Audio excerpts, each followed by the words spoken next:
essa daqui então, ó. Vou ter que passar um mêsinho lá no inferno pra queimar essa cruz. Tem o Horus ali. Olha lá a tua imagem como ficou mais bonita. Mesmo. Eu tô gravando já, tá? Ah, já? Sem problema, depois eu vou cortar tudo isso no início. Vai ficar bom. Você vai falar de quê? Eu vou colocar o fundo do dia na Você vai ver abertura. só assuntos polêmicos. Ele gostou das perguntas que eu fiz. Isso aqui é pra mim também? Esse é sua, já esquentou, Tá, mas é então. sua. Então, Baruch atah Adonai Eloheinu melech haolam, shehakol niyah bidvaro. Entendi nada não, mas tá certo. Bendito és tu, Adonai, nosso Deus, Rei do Universo, cuja palavra faz com que todas as coisas venham à existência. Amém. Então vamos lá. Vamos lá. Olá, boa noite para quem é de boa noite, né? Vamos imitar o Anael. Bom dia para quem é de bom dia. Nós estamos aqui para mais um bate-papo com Zaira. Como eu disse, a gente estaria gravando 2 bate-papos ao mês, né? Um a cada 15 dias para não ficar muito enfadonho, né? Então eu pulei drasticamente de Goetia para Cabala. Todo mundo conhece, quem tá aqui do meu lado, meu filhão, o Bruno. Tudo bem, pessoal? Boa noite pra quem é de boa noite, bom dia pra quem é de bom dia. Só faltou a bênção para quem é da bênção, mas tudo bem. Então vamos lá. O Bruno, como todo mundo já viu aqui com o Anael em lives, né?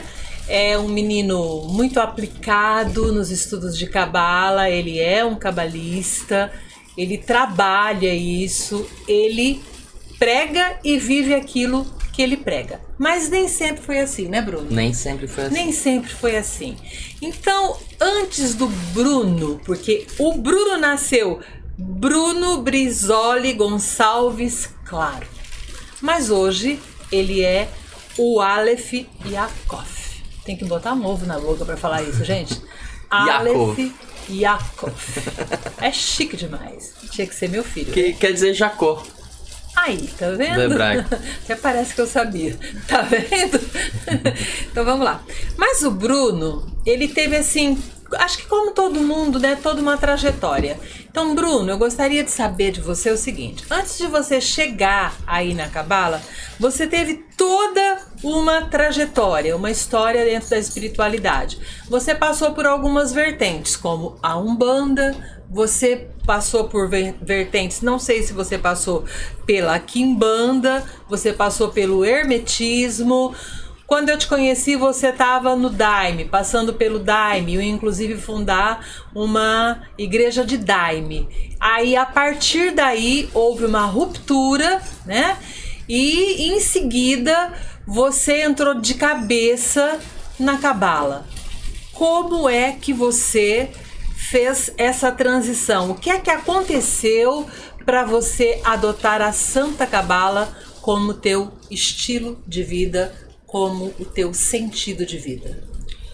Bom, primeiramente, muito obrigado, né? A audiência de todos, muito obrigado, Zahira, por ter me feito esse convite maravilhoso. Para mim é um prazer estar aqui na casa da minha mãe, Zahira, do Mago Anael.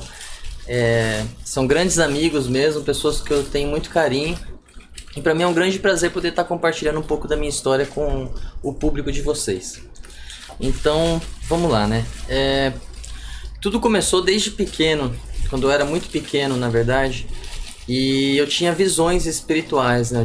Sempre vi vultos, ouvia vozes, e sempre tive uma série de fenômenos que aconteciam comigo quando eu era criança.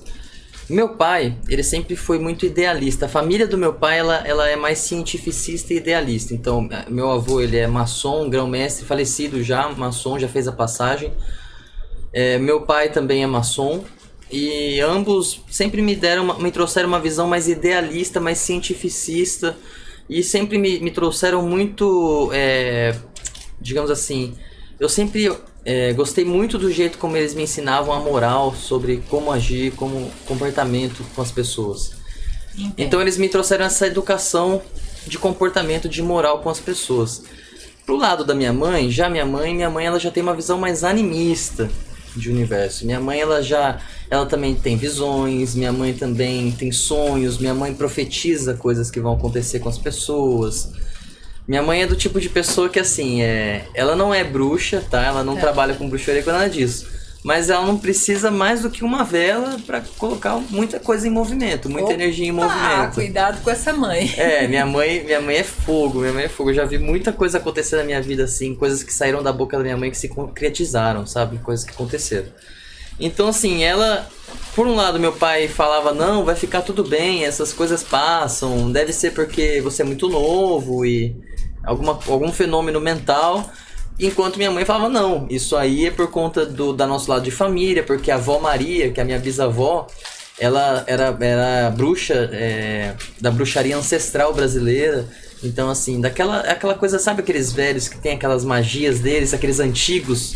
Da magia antiga. Sei. Assim, a minha bisavó era falecida já há muito tempo, né? Minha bisavó, se tivesse viva hoje, ela teria 120 e poucos anos. Então, pela sua mãe, seria a ancestralidade. Uma ancestralidade que veio vindo. Então, minha mãe falou assim, não, isso é uma ancestralidade e a gente tem que ir em lugares para ver o que a gente pode estar fazendo para que você não tenha medo, né? Não veja isso agora. Então, desde pequeno, sempre teve esses fenômenos na minha vida. Aos 12, 13 anos de idade, eu comecei a sentir gosto de estudo pela filosofia grega. Então, com 12, 13 anos, eu li sobre Atlântida, eu li quase tudo de Platão com 13, 14 anos, eu li Sócrates. Eu gostava muito. Friedrich Nietzsche, gostava bastante. Nietzsche aos 13 anos? Além do Bem e do Mal, foi o primeiro livro que eu tive na minha casa, na minha prateleira. Foi o meu primeiro livro. Conheço muito adulto que não sabe quem é Nietzsche. E assim, esse livro foi uma revolução pra mim. Porque assim, aos 7 anos de idade, eu peguei um violão que tinha lá em casa, atrás de uma porta, e eu comecei a tocar, porque tava o Pepeu Gomes tocando aquela música brasileirinha na televisão. Sim. Então eu peguei o violão e eu comecei a tentar imitar, assim, sabe? A tentar meio pegando de ouvido. Minha mãe viu, se admirou e colocou numa aula de violão, de guitarra. Ali eu comecei a tocar. Então, com meus 12, 13 anos, eu já tocava alguns instrumentos. Eu tocava violão, guitarra, baixo. E aí, como eu gostava... Pouquinhos, gente, pouquinhos. Como eu gostava muito de música, quando eu li Além do Bem e do Mal do Nietzsche, onde ele exalta a consciência do homem como Deus, aquilo pra mim foi uma revolução. Então eu tinha meus ídolos, né? Eu sempre fui fanático por Beatles devido ao meu pai, que ele gosta muito de Beatles, sempre gostou muito. Sempre gostei muito de música clássica também. Desde pequeno sempre gostei de Bach, Beethoven, essas coisas. Então minha mãe falava que eu tenho alma de velho. Eu pensei alto. Minha mãe fala que eu tenho alma de velho. Aí, Zahira, assim, é curioso, né? Porque nesse mesmo tempo... Eu comecei a tocar e comecei a formar bandinhas de colégio e comecei ao mesmo tempo a estudar. Eu foquei minha vida totalmente na música. Então, assim, eu estudava as coisas, mas eu não estudava pela escola. Eu era um ótimo aluno, tá? Nunca repeti de ano, nada disso. Então, sempre fui muito bem e sempre fui um aluno que tirava 9, 10... 8, eu tirava 8, eu ficava meio revoltado com a professora, achava que ela tinha errado comigo. Você era o CDF, então? Eu era mais ou menos isso, mas ao mesmo tempo que eu era CDF, eu também era um cara que eu fui expulso de 3 escolas por briga. Ah, tá. Ao mesmo tempo que eu sempre fui estudioso, eu também sempre tive problemas de sociabilidade. Eu sempre tive esse problema social. Problema, às vezes, que você tem até hoje, porque você é um dos seres mais solitários que eu conheço. Você, na carta, eu diria, você é o eremita. Pronto. Hoje em dia eu aprendi a conviver mais com a solidão, assim, mas... Você na época gosta foi dela, né? Você gosta da sua companhia, né? Adoro. Não há nada... Pra mim, assim, não há nada que me preencha mais do que conhecer a mim mesmo. Pra mim, acho que é a melhor coisa que tem. Conhece-te a ti mesmo, tá certinho. E eu acho que assim, Zahira, nesse momento da minha vida, foi um momento em que a espiritualidade começou a entrar mais forte. Porque até desde a infância, onde eu tinha essas visões, até os meus 15, 16 anos, isso virou uma área cinza. Eu ainda tinha sensações, ainda tinha algumas visões perdidas, assim, durante o ano, mas não era nada que me assustava. E também não era nada que eu fosse ao ponto de falar com a minha mãe, vamos num lugar, porque aquele ponto ela já me levou até em igreja evangélica que eu não gostava. Até queimar a camiseta minha já queimaram. Quando você falou profetiza, eu achei que ela fosse evangélica.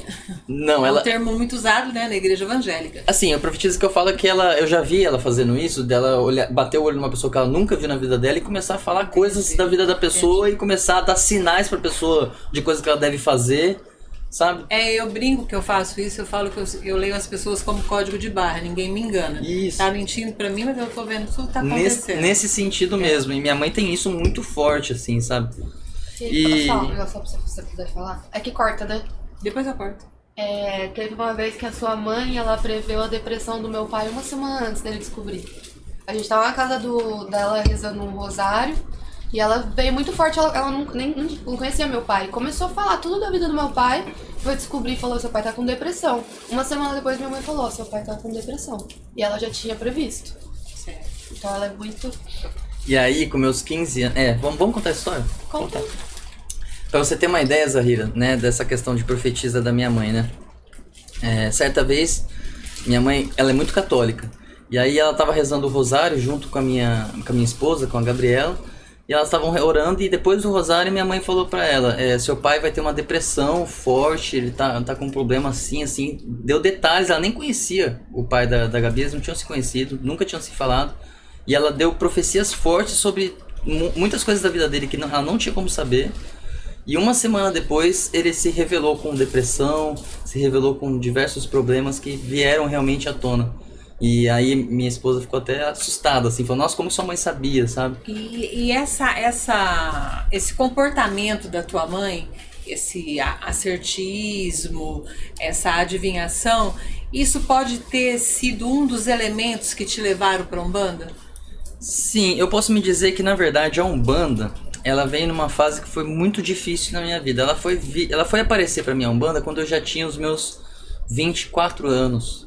10 anos depois. Isso, bem depois, porque a Umbanda ela veio numa fase que foi totalmente assim onde eu tava quebrando muitos conceitos na minha vida, assim, onde eu tava começando uma vida nova totalmente. E coisa que eu faço muitas vezes. Eu fiz muito isso durante a minha vida. Porque, veja, com 16 anos, eu tinha muito interesse pela maçonaria, porque eu via as coisas do meu pai, eu via os livros dele, então eu lia... tinham livros que meu avô, ele faleceu nessa época, e ele deixou uma biblioteca gigante pra trás. E eu peguei muitos livros dele, e ele tinha livros de cabala, ele tinha livros de diversos assuntos, diversos esotéricos, e aquilo começou a me inspirar. E meu avô me dava ensinamentos de cabala como ensinamentos do dia a dia. Então quando eu falava com meu avô me passava uma mensagem, uma sabedoria de boca a ouvido, que não eram, nossas, gemátria, valor numérico, não era essa coisa esotérica, mas era uma coisa, era uma coisa viva, era um espírito vivo de cabala, de experiência dele, que ele passava pra dentro de mim e eu absorvia tudo aquilo, sem saber o que era. E aí quando eu comecei a ler esses livros do meu avô, aí eu comecei a acordar para essa realidade. Mas antes disso, de você acordar para essa realidade da cabala, você passou pelo hermetismo, você teve um tempo... A primeira coisa que eu vi foi a cabala. Ah, tá. Foi onde tudo começou. Mas você deu uma desviada, então. Exatamente. Aí o que aconteceu, aí nesse mesmo tempo, como eu era músico, com 17 anos de idade, eu falei pra minha mãe assim, mãe, eu não quero estudar, não quero morar no Brasil. Eu tinha ganhado um carro do meu pai, tinha ganhado uma Saveiro na época, do modelo mais antigo. E aí eu falei assim, mãe, eu queria vender o carro e ser músico na Europa. É isso que eu queria fazer. Eu falei, não quero fazer faculdade, não quero ficar aqui no Brasil, eu quero ir embora. Ela falou, nossa filha, mas como que você vai embora? Como que você pode fazer isso, ir embora assim, do nada você não vai conseguir? E sabe, aquela coisa, né, de mãe, ficar preocupada. Sim. Né? E aí acabou que eu fui. Com 17 anos eu saí da minha casa pra nunca mais voltar. Até hoje nunca mais voltei. Com 17 anos eu saí, fui pra Europa, fiquei lá 2 anos e 4, 5 meses. E lá eu consegui me desenvolver como músico, e como músico de rua e como compositor. Então eu tocava muito na rua, e da rua eu fui pra pubs, pra bares, pra boates, e a coisa foi se desenvolvendo. Fora do Brasil isso é muito comum, as pessoas Sim. aceitam bem, né? Aqui Sim. as pessoas desviam, E acham aí, que são vagabundos. Isso me veio através de Aleister Crowley. Com 17 anos eu li Magic Without Tears, do Crowley, quando eu tinha uns 17 anos. E aí esse livro foi uma revolução, foi igual Nietzsche quando eu tinha meus 14, foi uma revolução pra mim. Foi uma revolução pra mim. Eu falei assim, nossa, isso existe. Então, e aí eu comecei a associar os Beatles com Crowley, e eu era fã dos Beatles. E aí eu comecei a associar outros artistas meus ídolos, né, com Crowley. E essa associação me levou a qual conjuntura? De que, bom, se todos eles citam e seguem Crowley, é esse o meu caminho. O meu caminho por aí que eu vou. Porque minha missão é ser músico. É quando a gente ainda tem aquela ilusão do ego, aquela ilusão de eu quero o que eu quero, minha vontade, porque eu sou o senhor de mim mesmo. Aquela coisa, né? De adolescente, o que é normal. É normal. Na adolescência é normal. Hoje isso aí é palco na internet. Todo mundo diz eu quero, eu sou melhor, o bam, né? Infelizmente é por aí afora. E aí quando eu chego eu fui pra França primeiro, em Paris. Eu morei primeiro em Lyon, depois eu fui pra Paris e depois eu fui pra Valência, na Espanha. E aí de Valência eu fui pra Puerto de Sagún. Então eu fiquei nessas 4 cidades e eu não saía de lá. Então eu não fui daquela pessoa, mas você conheceu a Europa toda? Não, eu não fui pra gastar dinheiro. Eu não tive dinheiro pra gastar. Eu tive vezes que eu dormia em banco na frente da igreja. E teve semanas que eu comia muito pouco, assim, muito pouco necessário. De manhãzinha eu comia um salgado, um pão de queijo, alguma coisa. E eu só ia ver comida na outra manhã. Eu não poderia nem pensar, porque senão não tinha como pagar alguma coisa. De repente eu queria dormir num lugar dessa vez, eu tinha que escolher entre dormir em um lugar e entre comer. E aí minha mãe, ela falava pra mim, filho, eu vou te mandar alguma coisa pra te ajudar. Só que eu sempre fui muito orgulhoso e eu não aceitava essa ajuda. Porque eu falei assim, mãe, eu saí da sua casa não é pra você me ajudar. Eu saí da sua casa pra eu conquistar o meu espaço. Então de alguma forma isso tem que acontecer, isso deve acontecer. E aí eu lembrava que os Beatles foram pra Hamburgo, na Alemanha, e que eles sofreram muito na Alemanha também, que passaram fome, etc. E eu trazia...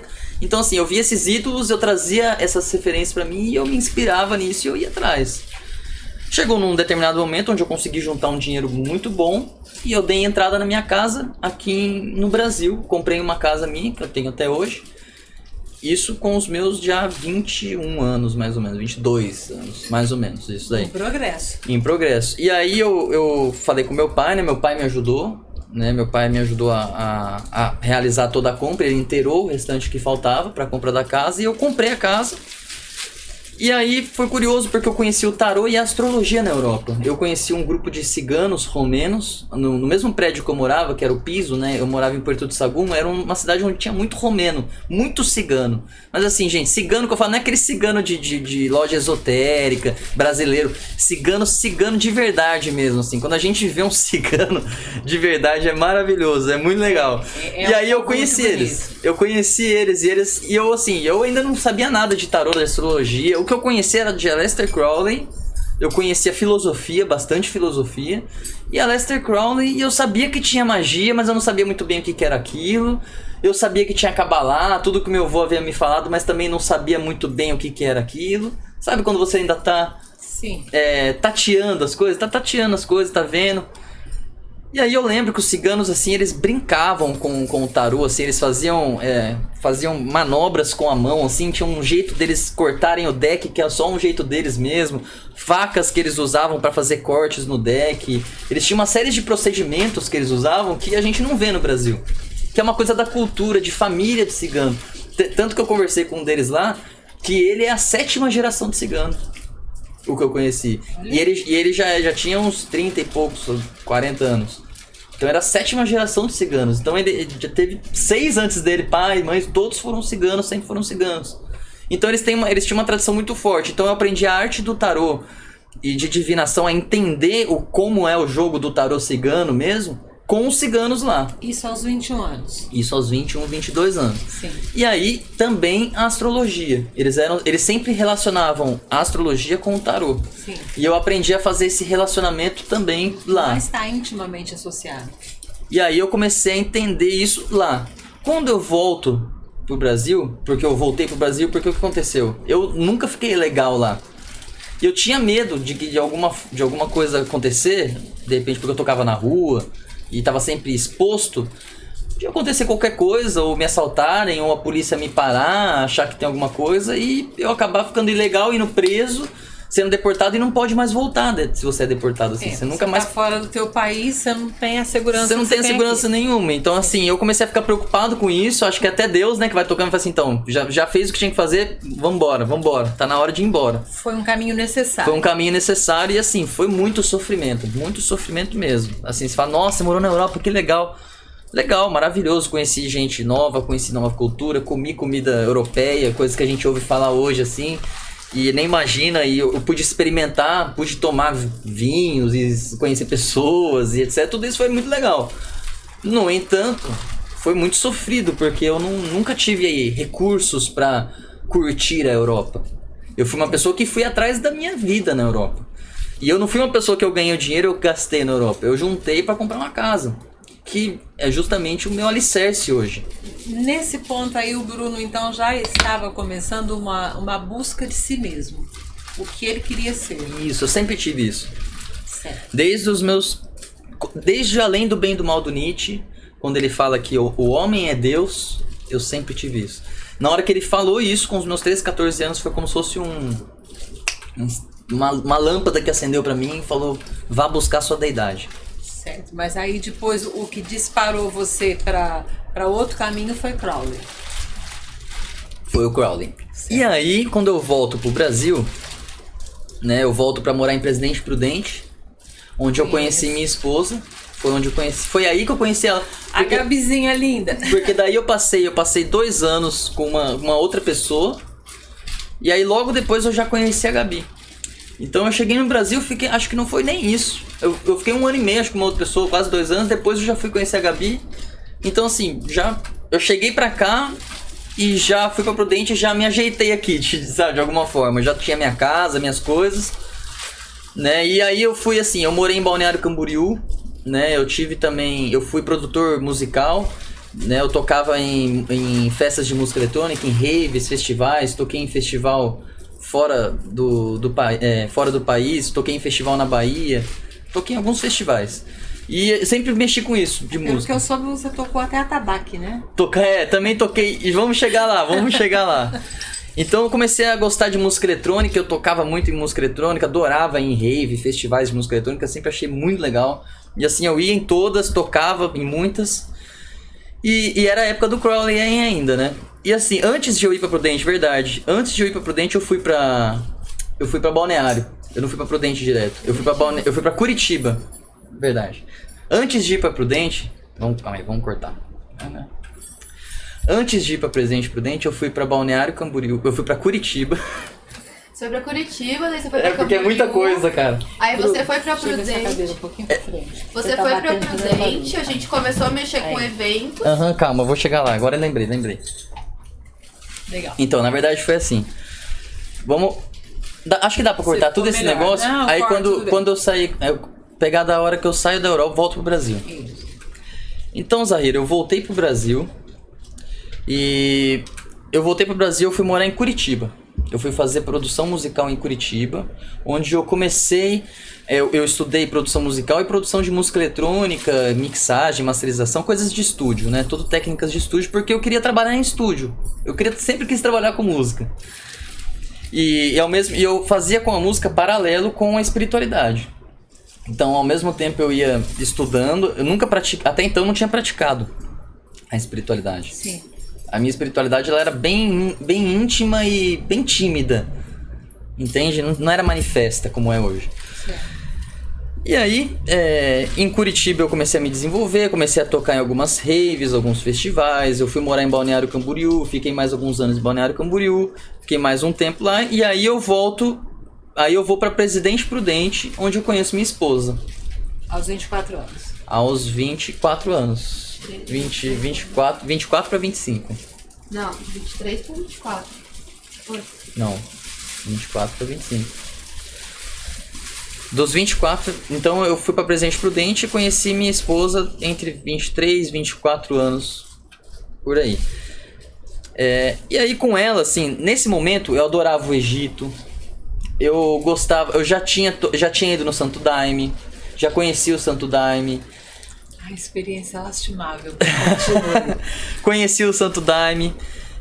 Mas na verdade Santo Daime não. Eu fui na Ayahuasca com um monge lá em Curitiba. Era um monge no meio do mato lá na Ayahuasca. O monge de Paula é o nome dele. Pra quem é de Curitiba, de repente até conhece. O monge de Paula em Curitiba, que é um lugar assim, no meio de umas montanhas, um lugar afastado totalmente.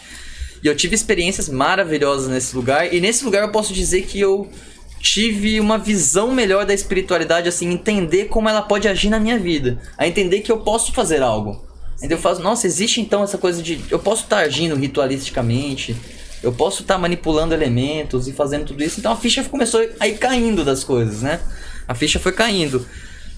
E aí, eu fazia eventos, eu comecei a fazer eventos em Presidente Prudente. Eu fazia eventos de festa, de música eletrônica e tudo mais. Num determinado momento, passaram a perna em mim, um sócio meu me enganou, eu passei por diversos problemas. E eu fiquei, devendo pro banco, porque eu paguei todo mundo de festa, fiquei devendo pro banco uma fortuna.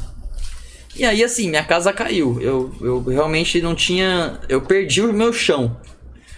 E aí, nesse momento, minha mãe vai até Presidente Prudente, ela fala, filho, vamos retornar pra Avaré. Vamos retornar, você pode ficar comigo quanto tempo você precisar. Sua mãe é de Avaré? Minha mãe é de Avaré, que foi a minha cidade que eu nasci. Minha cidade de nascença é em Avaré, interior de São Paulo. Falou, vamos lá, você fica quanto tempo você precisar em casa, até você se reestabilizar, se ajeitar, e aí depois você acha o seu lugar, acha o seu rumo e volta à vida normal. Que eu realmente fiquei abalado, assim, eu quase cometi suicídio até, nessa época. Isso é importante dizer, olha, uma pessoa que lida com a espiritualidade hoje é uma pessoa madura na espiritualidade, mas já passou pelo ponto de pensar em suicídio. Isso é importante frisar. Eu pensei nisso mesmo, porque foi algo que, sim, abalou todo mundo. Imagina, você tá super bem, tá dando tudo certo, maravilha, eu conheci a mulher da minha vida, tudo certo, tudo indo bem, de repente chega alguém e passa a perna em você. E naquele momento eu não tinha cabalá, não tinha magia, não tinha tarô, não tinha astrologia, não tinha nada. Eu sabia, mas nada fazia. Certo. Eu não era um ocultista praticante. Eu não era. E aí quando eu chego... Tinha a gramática da coisa, faltava a prática. Faltava a prática. E aí aquilo tudo começou a me dar um fervor, assim, o meu primeiro estímulo, assim, de querer agir magicamente, de querer buscar magia ágil, porque... eu não aceitava aquele destino. Eu fiquei muito triste de ter voltado ao Brasil, de ter retornado ao Brasil e ter passado por esse sofrimento, e eu não via uma esperança de retorno, de estabilidade, de retornar a ser como eu era em Curitiba, em Balneário Camboriú, que foram fases de ouro da minha vida. Foram fases onde eu era muito bem, ganhava muito bem, tinha tudo bem. Foram fases prósperas, e aí você... E aí quando eu caí, exatamente, eu falei assim, nossa, mas será que vai ser isso? E sabe quando a gente fica com muitas dúvidas e parece que a nossa vida, assim, perde o sentido, que a gente não entende mais pra onde que a gente tá indo, o que tá acontecendo, será que eu vou pra cá, será que eu vou pra lá? Então, assim, foi um momento muito difícil da minha vida, muito difícil mesmo. E eu fui numa loja esotérica pra comprar livro, eu sempre gostei de ler muito, sempre gostei de ler, né? E aí eu fui comprar um livro nessa loja esotérica. E aí eu ouvi um pessoal que tava sentado lá, não, porque num terreiro assim, porque o candomblé de não sei quem, porque o Exu de não sei quem. E aí eu, muito cara de pau. Aí entrou a matriz africana na sua vida. Aí começou a magia na minha vida. Sim. Porque aí com a minha cara de pau, eu cheguei e falei assim, oi, tudo bem, com licença. Avaré é muito pequeno, mas Avaré é muito fechado. Então assim, não existe uma propaganda de terreiros, um terreiro gigante onde vão 400, 500, 1000 pessoas. Uma página no Facebook. Com páginas no Facebook. Existem terreiros pequenos, terreiros medianos de 15, 20 pessoas. É aquele terreiro que mistura um pouquinho de cada um, não é um terreiro de candomblé puro, nem umbanda pura, ou quimbanda. É um pouquinho de tudo. Tem muito disso. Tem umbanda que mescla com quimbanda. Isso. Né? O primeiro que eu fui era assim. E aí eu ouvi e falei assim, viu, com licença, eu sou adepto do candomblé, e eu estou chegando em Avaré agora, gostaria de saber qual terreiro que vocês estão falando? É aqui em Avaré mesmo? Será que eu poderia estar conhecendo, visitando? Aí a pessoa falou, claro, liga pro André, que é o pai André de Oxum. Pai André de Oxum. Aí eu falei assim, nossa, cara, com certeza, né? Liguei pra ele e tudo, e ele morava 2 quarteirões da minha casa. E você não sabia? Não sabia. 2 quarteirões da minha casa, o terreiro dele era numa chácara, bem longe. Ele, 2 quarteirões, ele falou assim, vai ter um trabalho sábado, você quer ir no trabalho sábado? Eu falei assim, quero. Isso foi terça-feira, fiquei a semana inteira sem dormir, ansioso, falando, nossa, imagina, isso daí vai mudar minha vida. Eu sentia que ia mudar minha vida, eu sentia que ali tinha alguma coisa ali era um sabe, antes de Cristo e depois de Cristo. Entendo. Eu sentia que ali era um momento crucial na minha vida, de um momento de iniciação, onde a minha jornada espiritual de fato iria começar. E aí ele falou assim, ó, então 7 horas da manhã você me encontra em tal lugar. Então eu falei assim, mas 7 horas da manhã? Você porque lá a gente começa cedo e acaba tarde. A gente chegou, aí fez comida. Eu lembro que a gente fazia, as meninas lá trabalhavam, faziam almoço, comida, aí preparavam, limpavam todo o terreno. Era candomblé. Eu vou chegar lá. Vamos ver se você entende o que era. Pra mim é uma mistura de tudo, na minha opinião. Hoje eu vejo como era uma mistura. Porque a Umbanda não tem essa ritualística. Não. Eu acho que era mais uma quimbanda. Era mais candomblé e quimbanda do que qualquer outra coisa. Sim. Eu posso até dizer que tinha bastante magia negra, muita magia negra. Assim, o foco principal era magia negra. O foco principal daquele terreiro era magia, era pra prejudicar alguém, matar fulano, alejar ciclano, roubar o namorado de... As pessoas quase não pedem isso. Roubar namorado do outro, matar marido da outra, essas coisas. Era pra isso. Era pra esse tipo de coisa que o pessoal ia lá. Eu não. Eu fui lá, quando eu fui lá eu levei um caderninho desses aqui, ó, igual essa agenda aqui sua, dá licença. Igual essa agendinha, ó. Minha agendinha. Eu peguei uma agendinha, uma caneta.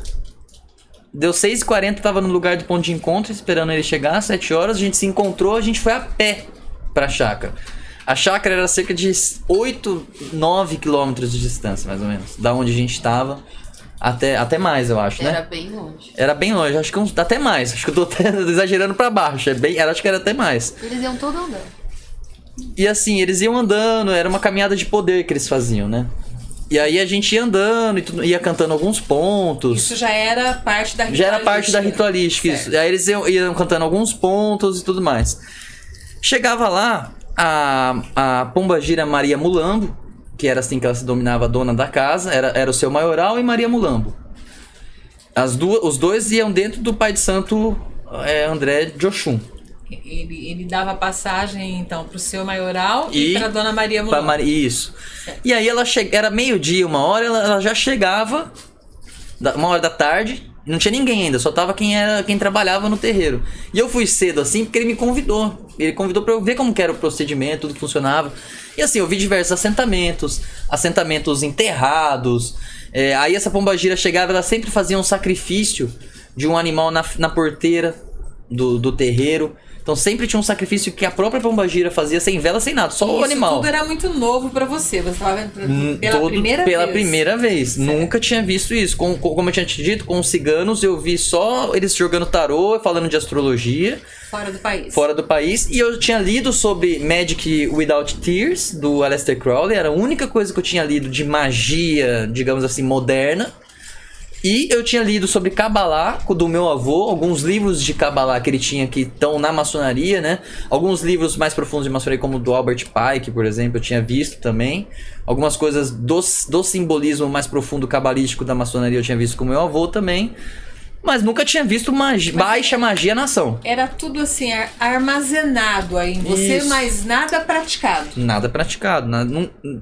Eu não sabia nem que algumas coisas que eles faziam lá, eu nem conseguia entender direito, né, o simbolismo. Porque eu lembro que a pombagira chegava, ela riscava um ponto. Hoje eu entendo. Sim. Ela fazia um ponto riscado, ela fazia um sacrifício em cima desse ponto riscado e fazia isso na frente da porteira, por exemplo, antes de começar os trabalhos. Isso era feito todos os trabalhos, então já tinha uma galinha reservada para isso, que era para isso, todo sábado acontecia isso. E aí eu comecei a ver e tudo eu perguntava, então eu ia lá, eu era o único que ia junto com a pombagira na porteira, e aí eu ficava perguntando, mas o que é isso? Aí ela ia me explicando, mas esse tridente é o quê? Ela, mas esse outro símbolo aqui é o quê? Mas esse outro é o quê? E eu ia anotando tudo que ela ia me falando. E ela, você é esperto, né, menina? Você vai só anotando tudo, né? Você é esperto, né? Eu pensei, eu tô aqui pra aprender, Eu falava pra ela. Falei assim, mas o que você quer? Qual é o seu desejo? Quem são seus inimigos? Porque tá acostumado, né? Muita gente pedindo maldade. Sim. Eu falei assim, meu inimigo sou eu mesmo. E o que eu quero é aprender. Eu tô aqui pra aprender. Tô aqui porque eu sinto curiosidade. Eu quero entender melhor o que é esse negócio de magia. E aí eu comecei a ver muitos rituais, eu comecei a ver muitas práticas, defumações, assentamentos. Aí tinha um quarto que era dos orixás, outro quarto que era de Exus, só Exus. Sim. E assim, todo sábado eu levava o meu sacrifício, porque eu pensei o quê? Eu falei assim, bom, já que estamos aqui, eu preciso ganhar dinheiro, eu vou fazer alguns sacrifícios para que eu venda alguns shows, monte uma banda, consigo vender shows e que eu possa de alguma forma recuperar esse dinheiro que eu perdi e voltar. O objetivo ali não era trabalhar, desenvolver, ser médium. Nunca foi. Você estava ali a propósito de Como uma consulente. graça. Você era um consulente e estava ali aprendendo para procurar graça para o seu caminho. Exato. Receber prosperidade. Exato. E aí tinha um atabaque lá, né? Tinham dois atabaques. músico. Tinham dois atabaques, né? Não, tinha um atabaque, desculpa. No outro terreiro que eu fui que tinha dois. Tinha um atabaque nesse terreiro e o Miguel tocava. O Miguelzinho, que era um menino novo, menino de acho que tinha 15, 16 anos, novo. E aí eu comecei a falar, meu Miguel, será que eu não posso tocar um pouquinho também? Num ponto eu toco, num outro você toca. Ele falou, tem que pedir pra dona da casa, Maria Mulamba, ela que vai dizer se você pode tocar ou não. E eles eram simples, sabe? Todos de família muito simples, assim. Eles eram todos muito pobrezinhos, muito simples mesmo. E aí eu pedi, né, pra ela, falei, será que eu posso tocar? Ela falou assim, vamos esperar um tempo pra você, né, ficar mais um pouco. Eu sei que eu fiquei mais de 6 meses nesse terreiro. Indo todos os sábados e fazendo todos os sábados levando uma galinha. Todos os sábados. E minha vida, assim, eu posso dizer que magicamente minha vida se transformou. Porque chegou um momento que meu caderno, que era pequeno de anotações, virou um puta de um caderno de anotações. Sim. E eu comecei a ter tudo aquilo gravado e eu comecei a entender, né, tudo aquilo. Comecei a ter uma noção de que é possível você aterrar determinadas forças, é possível você manipular determinadas forças. Manipular energias. Eu comecei a entender isso. E eu comecei a fazer, nossa, então se eu fizer aqui, assim, assim, aquilo lá na frente, aquilo lá acontece? Sabe quando dá esse start da magia? Você fala, uau, caramba, como que pode? Um símbolo, uma pedra, um negócio aqui, uma erva que você queima, uma vela que você acende, um negócio... Amanhã acontece assim, muda seu destino.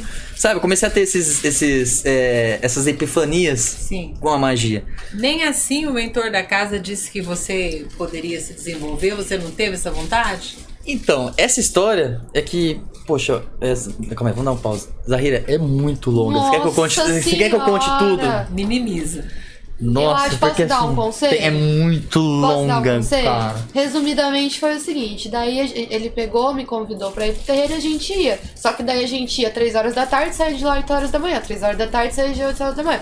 Aí os dois, o seu maioral... Era praticamente 24 horas. O seu maioral e a... O seu maioral virou meu padrinho. Aí e a Maria Mulan, padrinho e Lembrei, madrinha. deixa eu contar, lembrei. Isso, minimiza. Tá. Resume. Aí o que aconteceu? Aí a minha esposa mudou ela ia pra Varé e eu levava ela no trabalho comigo. Foi quando ela também conheceu a magia, pela primeira vez. Então, neste trabalho, o tempo foi se passando, até chegou um determinado momento, eu tinha muita intimidade com a entidade, com o maioral que é lá. Então eu gostava muito quando ele ia, eu sentia uma energia densa, pesada, e aquilo me deixava encantado. E eu via ele se vestia todo, né, com a capa, com todas as indumentárias. E eu achava aquilo magnífico, assim. O jeito que ele se comportava, eu achava esplêndido, sabe? Eu realmente... É muito bonito. Eu realmente, assim, eu ficava encantado, realmente, assim, vislumbrado. Eu ficava cego. E aí A palavra é essa, cego. Exatamente. Ele usou o termo certo. Eu fiquei cego, assim, pelo seu maioral. E pra você ter noção, eu me ajoelhava e cumprimentava a mão dele, beijava o anel. Eu era um devoto de primeira. Pra você, ele era seu Deus imediato. Ele era meu Deus imediato, porque ele fazia tudo o que eu queria. Tudo que eu queria, e ele me ensinava muita coisa. E uma coisa que era muito interessante, que ele não só me ensinava e ele fazia tudo que eu queria, mas foi que ele me adotou como um filho, assim. Ele falou assim, eu sou o seu padrinho espiritual. Eu vou cuidar de você na espiritualidade. Eu falei, que maravilhoso, né? Chegou num determinado momento, aonde começou a chegar, essa casa começou a crescer mais do que devia. Antes ela sempre tinha as mesmas pessoas que iam lá durante meses. Sempre foram as mesmas pessoas que sempre iam lá, e era aquilo. Depois de um determinado momento, começou a chegar gente nova, e a casa começou a encher. Até que chegou uma menina, né, que eu não vou citar o nome aqui, e aconteceu uma história lá com ela gostava de mim, e eu já estava com a minha esposa, e aconteceu uma história lá, e ela com ciúmes, ou... Enfim, ela inventou alguma história pra Pombagira, pra Mulambo, e a Maria Mulambo, assim, vamos contextualizar, né? Sim. O médium que recebia ela, o pai de santo, o André, ele é uma pessoa de causas feministas, ele é uma pessoa nada contra da gente, mas ele é uma pessoa que ele era homossexual, de causas feministas, ele sempre foi meio ativista, essas coisas assim, sabe? Então ele tinha esse lado também. Então assim, quando teve essa discussão e essa menina, ela foi inventar uma história minha, porque eles tinham muita maldade lá. Era filha de santo. Eles tinham a filha de santo lá, foi falar assim: "Ah, Maria Mulambo, o Bruno está dando em cima de mim, tá querendo tal coisa comigo, tá querendo sair comigo pra isso, pra aquilo, pra aquilo". Inventando história pra ela. Ela acatou essa história. E como essa história não era verdade, na hora que a Maria Mulambo chegou e ela fez como se fosse pra proteger a Gabi assim, querendo dizer que ela protege a Gabi e que a Gabi tá protegida e que eu não vou fazer nada, que eu não tenho como magoá-la. Entendi. Tipo como se estivesse dando um sinal pra mim. Aquilo me deixou revoltado, porque aquilo me trouxe dúvidas. Eu falei assim, não pode ser entidade. Porque se fosse a entidade... Porque assim, eu tenho... Quebrou a sua certeza. Quebrou minha certeza. Porque o que acontece? Eu tinha nessa altura, eu tinha já um templo montado com várias entidades. Um monte de assentamentos. Tinha uns 20 assentamentos. Na sua casa. Na minha casa. Tinha uns 20 assentamentos já. Com todo tipo de ponto riscado na parede, no chão, no teto, em tudo, fora, na porta, em tudo quanto é lugar que você imagina. Então assim, era até mais mágico do que o próprio terreiro, o lugar lá em casa. Que o próprio pai de santo ia direto em casa. Então, assim, ela inventou a história. E como eu tinha esse altar, esse assentamento da Maria Mulambo e do Maioral lá em casa, quando ela me falou isso, eu falei assim, essa que me fala não é a Maria Mulambo que eu tenho em casa. Sim. Não é a minha Maria Mulambo, porque a minha Maria Mulambo sabe a verdade. Você viu nisso uma mistificação. Vi uma mistificação e isso me trouxe muita raiva, assim. Eu fiquei cego de raiva. E assim, eu chorei muito. Isso já era 8 horas da manhã do outro dia do domingo. Você foi do encanto à decepção. Isso assim, e a gente chegou 7, 6 horas da tarde. Às vezes a gente chegava 3 da tarde, às vezes a gente chegava 10 da manhã. Então assim, eram 20 horas, 18 horas de terreiro, de vela, de ponto. Entendeu? É uma vida de muita doação, é sofrida. E aí, quando isso aconteceu, né, e eu cheguei em casa, eu chorei. Eu ainda assim, eu falei assim, bom, mas não é possível. Deve ser a entidade, porque... Será que ela mentiu? Sabe, fiquei numa confusão assim, que foi horrível. De qualquer forma, eu peguei e me desfiz do altar. Desmontei o altar. De Maria Mulambo, que tinha lá em casa. Desmontei o altar e falei assim, não acendo mais vela pra ela. Não faço mais nada pra ela, assim. Ela perdeu um devoto e tanto, né? E eu comecei a agir assim. E a minha vida nisso, assim, tudo que eu ganhava, Zahira, parecia que eu dava um passo pra frente e 2 pra trás. Eu dava um passo pra frente e esse passo me deixava muito feliz. Nesse seu tempo você realizava trabalhos? Realizava trabalhos. Ali eu já fazia leituras de tarô. E a astrologia eu já aplicava, já fazia mapa astral, leitura de tarô, trabalho pra pessoas. E as pessoas chegavam, parece que caía do céu. Nessa época você progrediu, você morava muito bem, uma casa muito boa. Isso. Não, nisso o Bruno tava... Deixa eu cortar. O Bruno tava morando ainda na casa da mãe dele, eu ainda não tinha mudado pra Avaré. Quem providenciou a casa, tudo, foi as outras entidades. Isso, aí a gente vai chegar... Aí, exatamente. Nessa época, eu tava morando na casa da minha avó, nos fundos da casa da minha avó, pagando as dívidas do banco, juntando dinheiro. E aí, nesse lugar, tinha um sótão, né, que era em cima da casa, que ela não usava, ficava abandonado lá, uns móveis. Falei, vó, posso dar um fim nesses móveis aqui, vender algumas coisas e montar um lugar de reza pra mim aqui? Ela falou, claro, filho, fica à vontade, eu não uso, nem subo aqui em cima. Faz o que você quiser.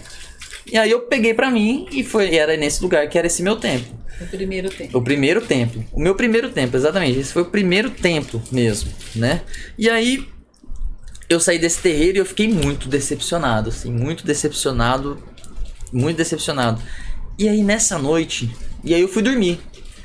E aí nessa noite eu sonhei com uma criatura espiritual, um ser sem forma, uma criatura sem forma, que veio falar comigo como se eu estivesse num abismo, um lugar, sabe quando tem aquela tela branca? Sim. Só que em vez de ser tela branca, é a tela preta, toda escura, e eu ali chorando, né, mirrado assim no chão. Sabe quando você tá mirradinho, parece nenê de colo? Sim. Tá mirradinho no chão, assim, chorando, isso no sonho, e eu vendo a perspectiva do sonho.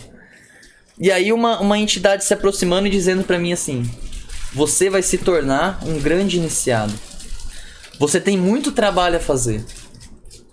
E agora sou eu que vou te ensinar. Então não foi sonho, você teve uma revelação. Isso. Foi uma revelação. Ele fazia muito viagem astral. E aí, nesse momento, o que aconteceu nesse momento? Essa entidade falou assim, eu vou me revelar a você. Você vai escrever um livro. Esse seu livro vai mudar vidas. Você vai fundar um trabalho, esse trabalho vai ser assim. Ele disse tudo o que ia acontecer na minha vida. Tudo. E naquele momento, Zahira, no estado que eu tava, o conhecimento que eu tinha e tudo, você jamais diria isso. Você jamais diria que aquela pessoa sou eu, aqui, hoje. Entendi. Atenção. Não dá pra você... Se você colocar um do lado do outro, você fala assim, não é a mesma pessoa. Não é a mesma pessoa. Então, assim, nessa época... E aí eu lembro que eu fui... Olha só que curioso, essa história é muito boa. E aí o que aconteceu? Nessa mesma época eu já não tava indo no terreiro. E eu comecei a sentir uma energia pesada assim mesmo, né? Vindo pra casa da minha avó. E aí eu falei assim, bom, eu vou comprar umas rosas de Oxum. Porque eu gostava muito de Oxum. Vou comprar umas rosas pra Oxum, umas rosas amarelas. Vou fazer uma oferenda, acender uma vela pra ela iluminar, trazer luz aqui pra minha casa. Porque tá pesada a energia aqui. Tava pesado demais, sabe? Eu não conseguia conversar com ninguém. Às vezes eu ficava muito cansado, muita preguiça, mal-estar. E aí então eu fui nessa floricultura. Nessa floricultura, um jovem que trabalhava lá, ele olhou pra mim e falou assim: nossa, moço, desculpa chegar pra você e falar, mas é que eu sou médium e você tem um lado esquerdo assim muito forte, muito pesado, assim, que me dá até medo.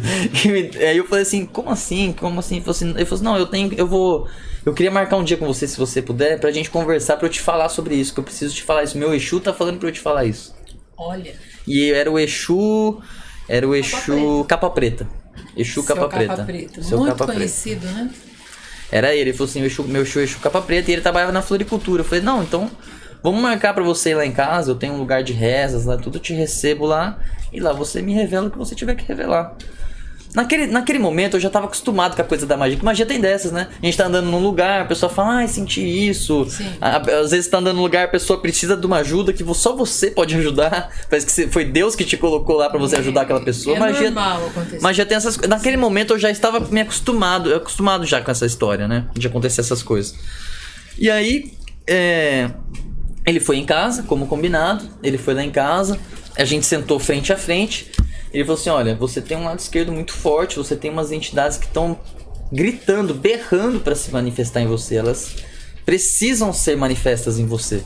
Urgente. Eu falei assim, tá, mas eu não vou mais em candomblé, em quimbanda e nada assim, sabe? Eu já tinha pego um certo asco.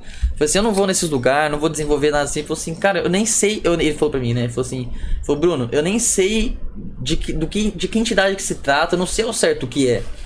Eu sei que você precisa saber que existe uma força forte aí por trás de você, que quer se manifestar, que quer que você saiba que ela existe.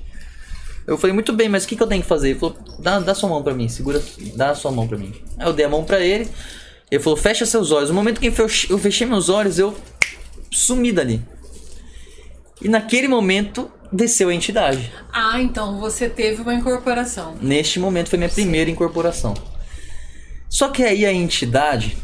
ela chega pra conversar com o rapaz, e o rapaz fala assim, qual é o teu nome? E a entidade, ela deu uma certa risada, assim, sabe? Deu um riso meio que sarcástico. Eu tô falando que ele me falou porque eu não lembro de nada. Sim. Eu sumi, eu evaporei, não faço ideia o que aconteceu. Na verdade, esse período, esses meses, são períodos em branco. São períodos em brancos na minha vida. Mas essas primeiras incorporações, assim, dificilmente a entidade, ela diz quem é... ela tá sondando o terreno, ela tá sentindo, ela é meio chucra, ela tem que ser, né, contida, acolhida, para que ela vá dizendo que veio, porque veio, qual o nome. Sim. A pessoa que recebe tem que ter muito tato para estar lidando com isso. Não é quem é você. Não vai falar. E aí nesse momento, ela, acho que eu lembro que tinha pedido água, queria beber água. Queria tomar uma água. Ele ofereceu, né? Porque ele tava acostumado com o terreiro. Ele falou assim, você quer um marafo, um charuto, alguma coisa assim? Eu falei, não, uma água. Daí ele tomou a água. E aí ele falou assim, mas você é um quê? Um Exu? É um boiadeiro? Começou a perguntar a entidade de Umbanda. Ele só ia... mas você é isso? Ele, não. Mas não disse quem Mas é aquilo, mas é aquilo, mas é aquilo. Eu falei assim, mas então quem que é você? Ele falou assim, eu não sou desse plano, nem dos planos de baixo, eu sou dos planos do alto. E aí aquilo deixou ele muito assustado, porque ele falou que na hora ele viu, até então ele tava conversando comigo, né, com o meu corpo. Na mesma hora, com a visão espiritual dele, ele viu o tamanho da entidade. Ele viu como se fosse um corpo gigante, enorme. E aquilo assustou ele, ficou morrendo de medo. E aí depois ele me contou, né, ele falou assim, cara, eu nunca tinha visto isso na minha vida. Foi a primeira vez que eu vi, eu já vi muita incorporação, já vi de todo tipo de quiumba que você imagina. E aí ele começou a fazer alguns conjuros, porque ele achou que era quiumba. Então ele tentou me conjurar. Ele ia tentando me conjurar, me conjurar a entidade, né? E fazendo alguns conjuros, só que a entidade não respondia aos conjuros dele. E falava assim, não, eu não tô aqui pra você. Você já fez a sua parte, você já pode ir embora. Agora sou eu com ele. Chama a menina que tá lá embaixo. Pede pra ela subir aqui e você vai te embora. A menina era a Gabriela. Era ela, a Gabriela. Sim. E aí, aconteceu que ele foi, acredito que mais uma vez lá pra fazer alguma coisa, e alguma coisa do universo, olha como as coisas são. Aconteceu alguma coisa que saiu uma fofoca dele com a minha tia, e minha tia, minha mãe e minha avó pegou o asco dele, e começaram a falar muito mal dele de um jeito que eu, como pessoa, eu não queria mais ver ele. Então, sabe quando você vê que a mão da entidade agindo? Sim. E aí essa entidade marcou a hora. Falou pra minha esposa, né? E aí eu vou... Vamos pausar porque ela lembra melhor do que eu. Foi assim, a hora que ele me chamou, ele se revelou pra mim. Ele falou, meu nome é Azazel. Eu não sou desse plano, eu sou do plano do alto. E a partir de agora, a gente vai ter um horário. Isso o João tava junto. Ele falou assim, a gente vai ter um horário, a gente vai se encontrar aqui todo dia tal, 11 horas da noite. Eu vou vir, eu vou descer, vou deixar tudo preparado. E a gente vai iniciar um estudo. Aí ele falou pra mim, tudo que eu te passar, você anota e passa pro menino. Tudo que eu te passar, você anota e passa pro menino. Porque eu não tava lá. Ele não tava lá, mas ele se revelou pra mim. Ele falou assim, não estarei só. Conforme ele vai se desenvolvendo, eu irei trazendo meus irmãos. Aí ele trouxe Lúcifer e Gabriel. Era como eles se denominavam. E Lúcifer e Gabriel. Só que... E aí, imagina a confusão na minha cabeça nessa época.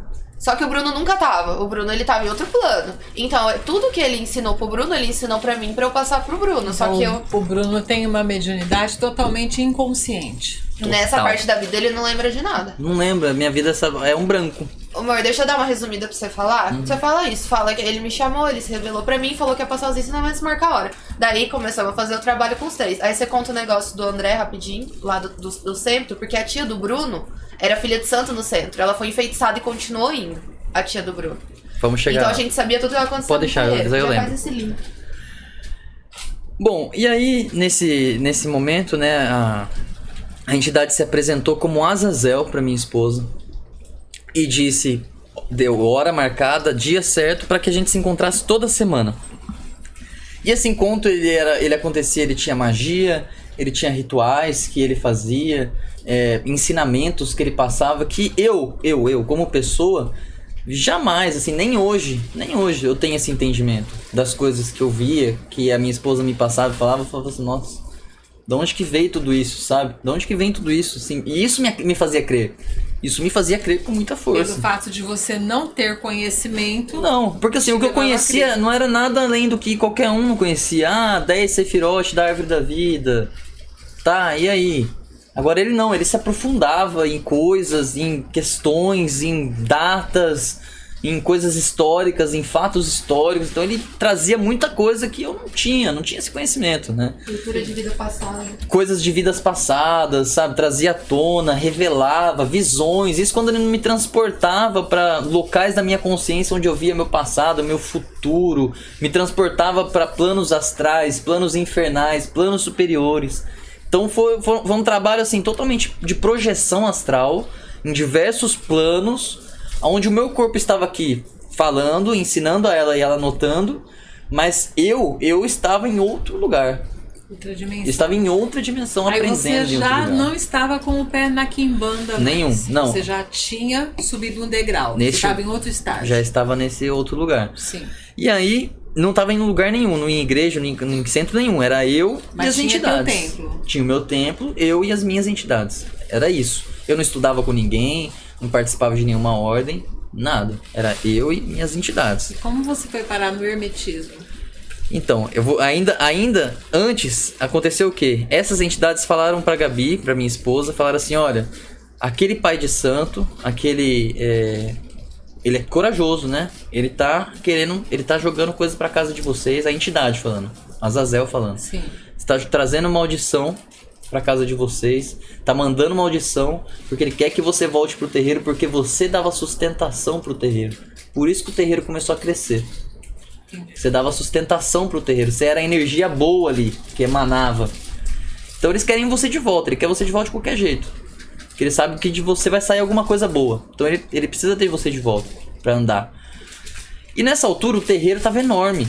Eles tinham alugado um barracão enorme. Tinha assim, era lindo, pelo que eu vi as fotos, era muito bonito. Assim, tinha uma cachoeira de Oxum toda de pedra. Muito bem feito, tudo muito bem enfeitado. Vários assentamentos, vários altares. Milhares de imagens pra todo lado. Então assim, tinha acho que 4 ogãs tocando atabaque. Cresceu, virou um terreiro de 100 e poucas pessoas já. Grande porte. Já virou um terreiro grande. E aí ele começou a me falar isso, falou assim, olha, o rapaz tá te atacando. E eu falei assim, isso tudo falando pra Gabi, falando pra gente, né? E falou assim, e eu vou resolver isso pra você. E aí quando eu lembro que ele riscava pontos e hoje eu sei, porque hoje eu estudo alquimia, estudo Kabbalah. E ele fazia símbolos de alquimia que eu nunca tinha lido nada sobre alquimia até então. Então como eu poderia saber aqueles símbolos de alquimia? Sim. E ele fazia correspondências magísticas que eu jamais poderia saber. Foi algo assim que eu... E tanto é porque eu tinha essa consciência nessa hora. Então ele mexia, ele me deixava ver. Ele me fazia ver. E pra ter essa prática.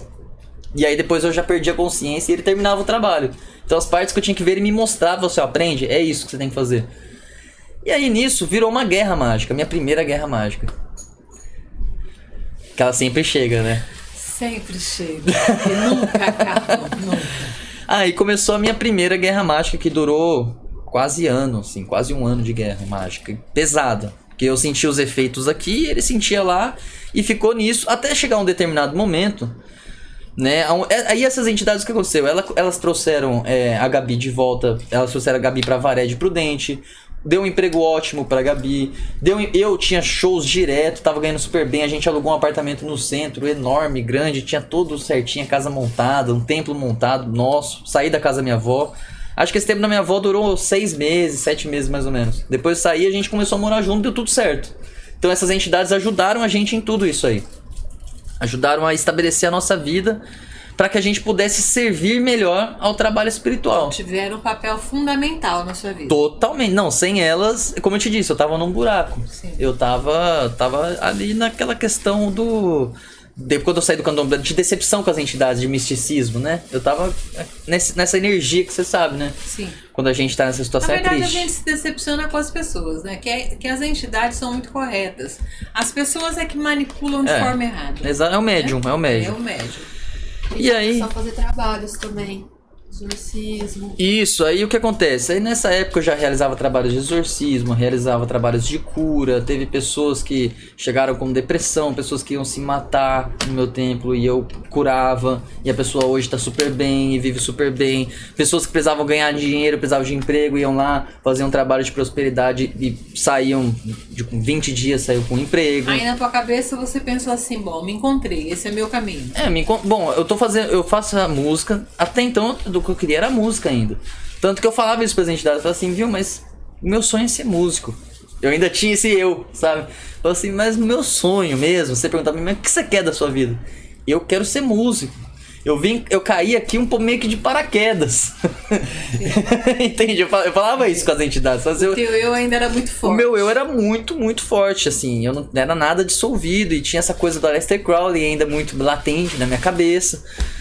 E aí aconteceu que a gente aprendeu muito. Até aí, assim, isso foi um tempo, um ano, aprendendo muito. Aprendi tudo. Eu posso dizer assim que foi uma grande base, uma faculdade de magia pra mim. Foi esse tempo, uma faculdade de magia. Eu saí com um diploma em PhD em magia. Que eu sabia fazer tudo. Desde magia de amor, de prosperidade, de cura de doenças, cura de enfermidades pesadas, de impor a mão numa cabeça que tem enxaqueca e tirar a enxaqueca, de pôr a mão nas costas que estão todas tortas, e com a mão, sem tocar na pessoa, conseguir tirar todos os nós das costas da pessoa. Então eu comecei a ter uns... Quando as entidades estavam presentes, eram poderes absurdos, tanto que fazia fila pra ir lá em casa. As pessoas, era boca ouvida, avaré, boca ouvida, as pessoas ligavam. E assim, era uma semana 10, na outra 20, na outra 40, na outra 80, se multiplicando as pessoas em casa. E eu ficando cada vez mais conhecido na cidade. Sim. Por isso, e o pai de santo, puto da vida, jogando um monte de coisa em cima de mim. Matando bode pra jogar em mim, matando tudo que você imagina pra cair em cima, com força. Eu sabia porque eu ia no plano astral, eu ia até o terreiro dele pra ver o que ele tava fazendo. E eu via ele fazendo. Eu tava vendo ele fazendo aquilo. E eu sabia o que ele tava fazendo. E quando eu perguntava pra minha tia, porque minha tia era filha de santo desse terreiro. Minha tia, da parte de mãe, chegada a mim, era filha de santo do terreiro desse pai de santo que me atacava. Ela confirmava pra mim uma série de coisas que eu via no terreiro. Então essa minha projeção não era simples imaginação. Era uma projeção astral. Eu tava vendo lá, não tava viajando. E aí, aconteceu num determinado dia, eles chegaram, eles falaram assim, ó, prepara tudo pra esse dia, porque é o último dia que a gente vai vir. Aí a Gabi ficou, como assim? O último dia? Nossa vida tá indo tudo bem. Não, agora você não precisa mais de mim. Sim, você já tinha conhecimento e prática para poder seguir sozinho. Isso é muito curioso, porque... Isso é muito curioso mesmo. Porque tinha um rapaz que ele é um grande cabalista em Avaré. Ele chama Calaf. Ele é um senhor, ele é um senhor, ele tem seus 80 anos já. Um rapaz. Ele já tem os seus 80 anos e ele é um grande irmão maçônico do meu avô. E ele é responsável pela loja Jerusalém, lá em Avaré, que é a principal loja maçônica de Avaré, que faz estudos de Kabbalah profunda, de Kabbalah prática, inclusive. E aí, nesse determinado momento, ele falou assim, a entidade falou pra mim assim, eu vou te direcionar a uma pessoa, eu quero que você se achegue a uma pessoa, e essa pessoa vai te direcionar para um lugar onde você deve ir agora, nesse exato momento. Mas antes a gente tem um trabalho a fazer, que é pôr fim nesses ataques deste pai de santo. E aí ele, dentro do templo, eles fizeram um ritual. Chamou Beelzebub. Com Baal Zebu. E enviou essa energia de Baal Zebu direto lá pro terreiro. Eu ali na hora, assim, eu tava presente, eu sentia meu corpo nessa incorporação. Eu não tava inconsciente absoluto. Eu me sentia presente, eu acho que propositalmente, até pra eu entender o ritual melhor. O ritual de magia negra, né? Exato. E aí, só que o que acontecia? Eu era tomado, era como se... Sabe esse ar que a gente sente dentro de nós respirando? Era como se ele fosse fogo. Era como se eu respirasse fogo, era como se saísse fumaça quente do meu nariz. Era como se tivesse uma coisa queimando dentro de mim. Muito forte, muito Você forte. É muito sensitivo. Era como se tivesse algo queimando dentro de mim. Mas eu tava presente, fazendo as coisas, só que era um fogo muito forte e era um fogo real. Não era um fogo espiritual, era um fogo latente que queimava e doía muito. E aí, nessa hora, essa entidade foi até o terreiro.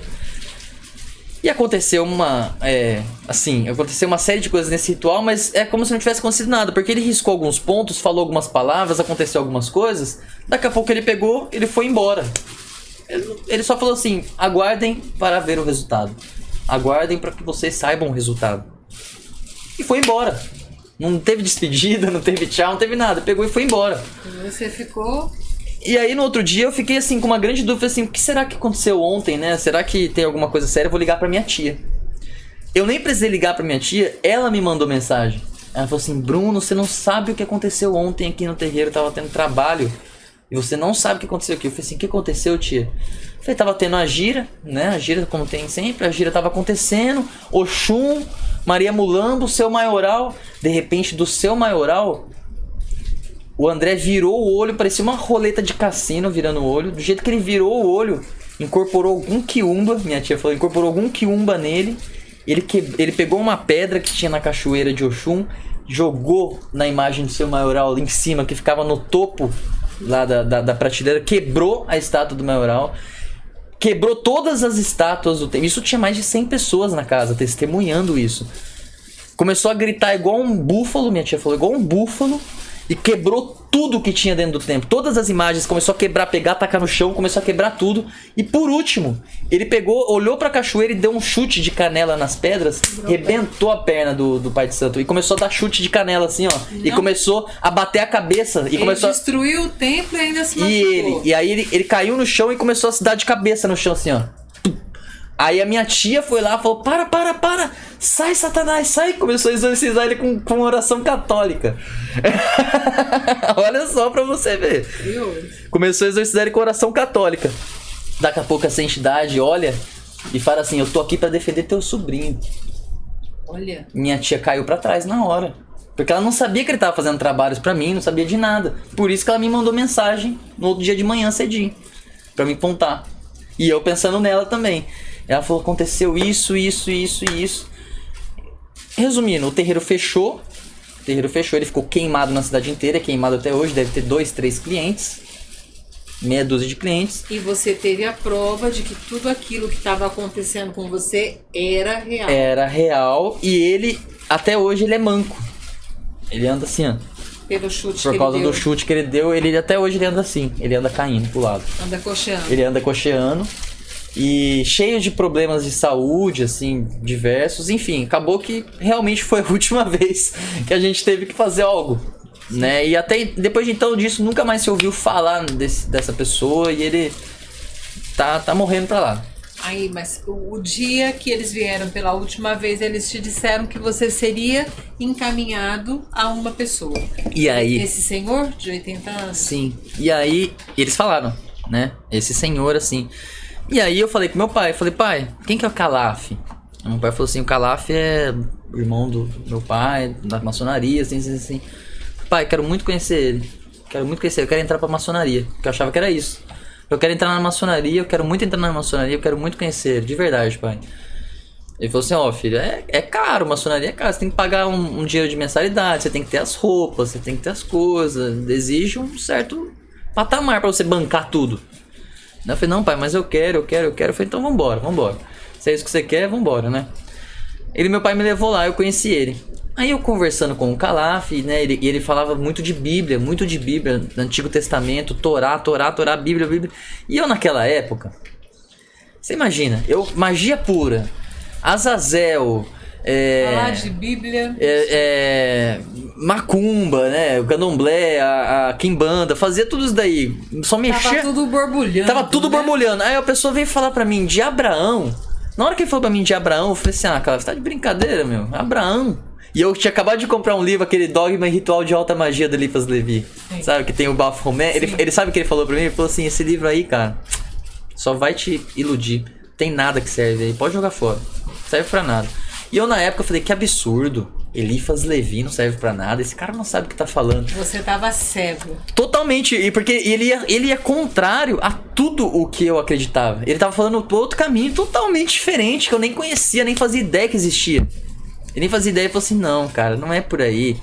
A luz, ela tem uma fonte. A luz, ela tem uma fonte primordial. Então ele falava muito em parábolas e aquilo foi me deixando nervoso. Porque batia... totalmente contra o que eu tava vivendo. E o que você tava vivendo tava te trazendo sucesso. Exatamente. Eu falei assim, não pode ser. Você tá enganado, Calaf, você tá enganado. Ele falou assim, eu não tô enganado. E na hora certa você vai perceber. Eu falei assim, Calaf, eu queria entrar pra maçonaria. Disso que ela se trata? Desse papo furado que você tá me falando? Porque era desse jeito que eu falei com ele. Papo furado. Eu falei, é desse papo furado aí que se trata a maçonaria de verdade? Ele falou assim, você quer um bom livro pra ler? Aí ele me deu uma Bíblia. Ele falou assim, começa por aqui. Eu acho que você se sentiu ofendido. Eu me senti ofendido. Eu falei assim, ele deve estar brincando comigo. Eu tô querendo saber de mistérios maiores, de revelação maiores do universo, e ele me vem com a Bíblia. Imagina. Olha bem, né? Olha bem. E aí mal sabia eu, né? Que os mistérios maiores estão justamente na Bíblia. E aí eu, nisso, né? E aí ele falou assim, eu tenho uma sugestão pra você. E aí é que entrou o Fernando pra mim. E aí é que chegou o Fernando. Aí entrou o hermetismo. Aí entrou o hermetismo, que era na época... era aí que entrou o colegiado da luz hermética. Foi aí que começou. Na época eu já tinha lido o Corpus Hermético, já conhecia a Tábua da Esmeralda, conhecia já o Caibalion, já conhecia todos os princípios, sabia o que significa, já entendia bem. Então eu já tinha uma base boa pra começar a entrar dentro de uma ordem. Eu falei assim, bom, acho que tá na hora de eu entrar dentro de uma ordem. Né? Era essa a minha ideia. Mas continuava com o teu templo. Continuava com o meu templo. Atendendo normalmente. E aí, aconteceu num determinado momento em que ele falou assim pra mim, tem um rapaz no YouTube que faz um trabalho que combina com o que você tá procurando. Não é exatamente o que você... Não é o seu caminho, tá? Você vai ficar lá um tempo só. Mas é de Telema, é disso, é assim. Eu falei assim, eu não vou ficar um tempo só, eu vou ficar minha vida toda, é isso que eu quero pra minha vida. É isso que ele falou assim, não, irmão, não. Isso não é um caminho pra vida toda. É um atalho. Esse é só um caminho pra você ir lá, bater sua cabeça e retornar aqui pra mim pra eu te dar a Bíblia. Sim. Foi isso que ele me falou. Você podia ter evitado, né? Exatamente. E aí eu falei, tá bom, né? E tudo muito... Imagina a confusão na minha cabeça nessa época, né? Muito jovem, muito. E aí eu tocando o final de semana, né? Conciliando essa vida sagrado e profano, né? Sagrado e profano, conciliando essa coisa, ainda muito conciliando as coisas, né? E aí, nessa época eu já tinha uma certa disciplina espiritual, então assim, eu tinha alguns horários para reza, falhava muito com isso, tinha dias que eu não rezava, tinha dias que eu falhava, então tinha muitos erros ainda nessa época, eu não tinha uma disciplina regrada como eu tenho hoje. Hoje eu tenho hora para tudo, assim, não faço nada fora de hora, tudo tem hora marcado certinho, se foge alguma coisa da hora eu já me perco lá na frente, sabe? Então eu tenho hora para tudo hoje, mas não foi sempre assim. E aí eu conheci o canal do Corrente 93. Sim. Né? Na época tinha o Jornal Corrente 93, que eu assinei o Jornal Corrente 93 e comecei a ver sobre o Jornal Corrente 93. E aí veio o Crowley com toda a força e eu falei, meu Deus, isso Voltou é maravilhoso. O Crowley, exatamente. O Crowley voltou lá dos meus 17 anos, ele renasceu na minha vida e renasceu belíssimo, assim. Pra mim foi uma flor no meio de muitas pedras, assim, que nasceu. Porque, assim, minha vida tava tudo ótimo, tudo mais, mas eu não via uma meta de iniciação. Depois que eles foram embora, né? Depois que eles foram embora, depois que as entidades foram embora, e eu fiquei sozinho, de certa forma, eu me senti um pouco só demais. Perdido. Um pouco perdido, um pouco sem saber pra onde ir. E eles me falaram que era pra eu ir nesse Calaf. E aí eu não conseguia ouvir ele direito. Mas aí, nessa altura, quando eles te deixaram, como eles davam uma assessoria, assim, permanente, e você era muito jovem, infelizmente você ainda estava muito verde. Quando você chegou nesse canal, o que aconteceu? Era tudo contra aquilo que você estava se sentindo o super-homem da magia. E o cara disse pra você, não é por aí, tô a Bíblia. Você começar de novo, ó, a verdade tá em outro lugar. Sim. Então, assim, você se sentiu impotente. Total. Diante como daquilo. se tudo que eu tivesse feito foi à toa. Exato, em vão. exato. E aí, assim, aí eu comecei a minha iniciação no hermetismo, né? Isso durou 3 anos. Mas assim, vale lembrar que durante todo esse tempo, a Cabala sempre esteve presente. De forma oculta. Oculta, velada. Sim, mas mesmo na magia que eu realizava com este anjo, com Azazel em específico, porque assim, tinham mais outras 2 entidades que se manifestavam junto, mas eu gosto de identificar o Azazel porque era dele que vinha, ele foi o primeiro e foi o que eu senti que realmente era Azazel. Era a sua fonte de conhecimento segura. Segura, isso. Era quem eu confiava que o nome era correto. Sim. E aí no hermetismo, o que é que você encontrou no hermetismo?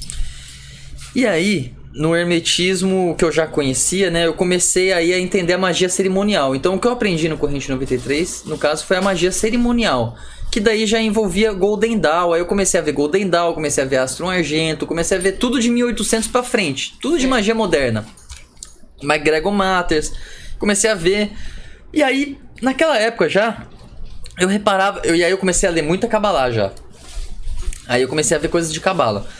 Eu fazia algumas comparações do que o Lidel falava com um cabalista que só estudava Kabbalah, que não era igual o Lidel, ele estudava Kabbalah, mas ele ao mesmo tempo ele fazia rituais com deuses egípcios. Sim. E com outros deuses, então ele era sincretista, né? Ele era universalista. Ele era diferenciado. Ele fazia sincretismos diversos. E aí quando eu pegava e comparava as duas obras, eu via que tinha muito contradição. Um dizia uma coisa, o outro ia lá e dizia outra. E você é muito questionador. Exatamente. E aí essas contradições começou a me travar de novo. Começou a me travar. Eu falei, mas quem que tá certo? Quem que tá certo? E sempre aquela pergunta, qual é a fonte, né? Como que eu chego na fonte? Sempre buscando a fonte. E é mais antigo, ia para autores de 1500, 1400, 1300. Aí você vai cavando e vai chegando. Nessa altura, então, você tinha um mestre, porque você era iniciado no corrente 93, no hermetismo, e você tinha um mestre, tinha alguém que guiava ali os teus passos. Embora você sempre se guiou muito sozinho, Sim, né? Muito sozinho. Sim. Aí... Eu não posso dizer que é um mestre. Eu tive um professor no começo da minha jornada, um professor que enlouqueceu no final da minha jornada com ele. Sim, certo. Que enlouqueceu. No começo, no início, nos primeiros 2 anos... A decepção da Quimbanda veio para de novo uma decepção... Em Telema. Sim. E quando você teve essa decepção em Telema, você também estava entrando para uma vertente que seria o Daime. Aí nessa parte... Aí o que aconteceu? Em Telema, assim, o ápice de Telema foi quando eu tive um templo, né, para Sirius, né, pro deus Sete. Então o templo todo era formulado para o deus Sete, para evocar a força da estrela Sirius, da estrela Sotis. E assim, foi um período muito negro da minha vida, onde eu tomava ayahuasca praticamente todos os dias. Eu tomava muita ayahuasca e por muito tempo, isso foi por mais de ano, assim. E foi um período onde eu tive muitas... Eu trafeguei muito por túneis de Sete. Então foram períodos muito negros, assim, muito densos, muito densos.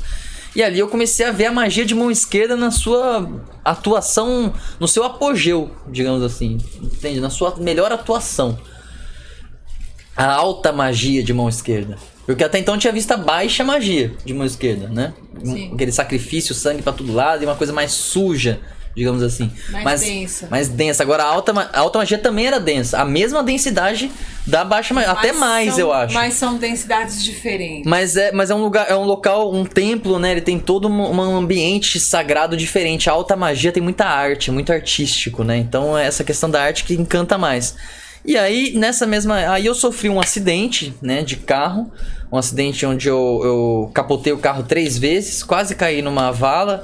Eu tava com o vidro aberto, sem cinto. Minha esposa também. E a gente capotou. E assim, a gente por pouco que não cai nessa... Foi por pouco mesmo, por menos de 1 metro não cai nessa vala. Que se cai, ia amassar todo o carro e a gente ia morrer. As ferragens iam entrar dentro da gente. Hoje eu não estaria aqui. Isso foi ano passado. Isso foi... Recente, tá? E ali eu vi, assim... No ano passado ali eu vi. Eu falei assim, nossa... Tem alguma coisa de muito errado, sabe? E eu vi que era um sinal do Eterno. Eu percebi isso. Eu percebi que existia alguém por trás disso. Você devia ter pego a Bíblia lá atrás, né? Eu vi... Não foi nem isso que eu pensei. O que eu pensei foi um insight que eu tive que eu nunca tinha tido. Eu nunca entendi Deus. Nunca falei, nossa, Deus... Uma coisa metafísica demais, não é Deus? O que é Deus? Não tem forma, não tem imagem dele, não tem nada. É um Deus oculto, é um amor oculto demais pra mim. Porque Deus, ele é oculto, né? Ele é um amor oculto que pra você conhecer Deus de verdade leva tempo. Muito tempo. Leva tempo. É difícil você ter visão. É uma construção. E assim, nesse momento eu vi Deus. Eu percebi, eu entendi. Nossa, então tem uma mão por trás de tudo isso. Existe algo que está acima de tudo isso. Então todas essas entidades, tudo isso que eu vi, esses demônios, Sete, esses deuses e um monte... Esse mundo de entidades, porque assim, era um mundo pra mim. Eu trabalhei com todo tipo de entidade que você imagina. Sim. Eu tive altar pra todas e não era um altar qualquer. Eram altares mágicos, consagrados, com pedras, com ervas. Eu fazia sacrifícios, eu queimava incenso. Você deveria ser libriano, porque você é extremamente detalhista. Muito, né? Detalhista. Eu não gosto de fazer nada pela metade. Eu fiz várias perguntas aqui pra fazer pro Aleph, mas aí ele foi contando. Algumas perguntas ficaram até que assim soterradas, né? Mas né, nesse pula-pula de egrégoras aí, porque você ficou pulando de um galho pro outro procurando as suas verdades. Nisso né? daí o que sempre esteve presente foi a cabala. Então, Sim. assim, todas as magias que eu praticava sempre teve traço de cabala, símbolos de cabala. Mas pra você chegar realmente assim, não, é a cabala e eu vou ficar com a cabala, você passou assim por transformações difíceis. Primeiro você tinha o céu, tudo dava certo.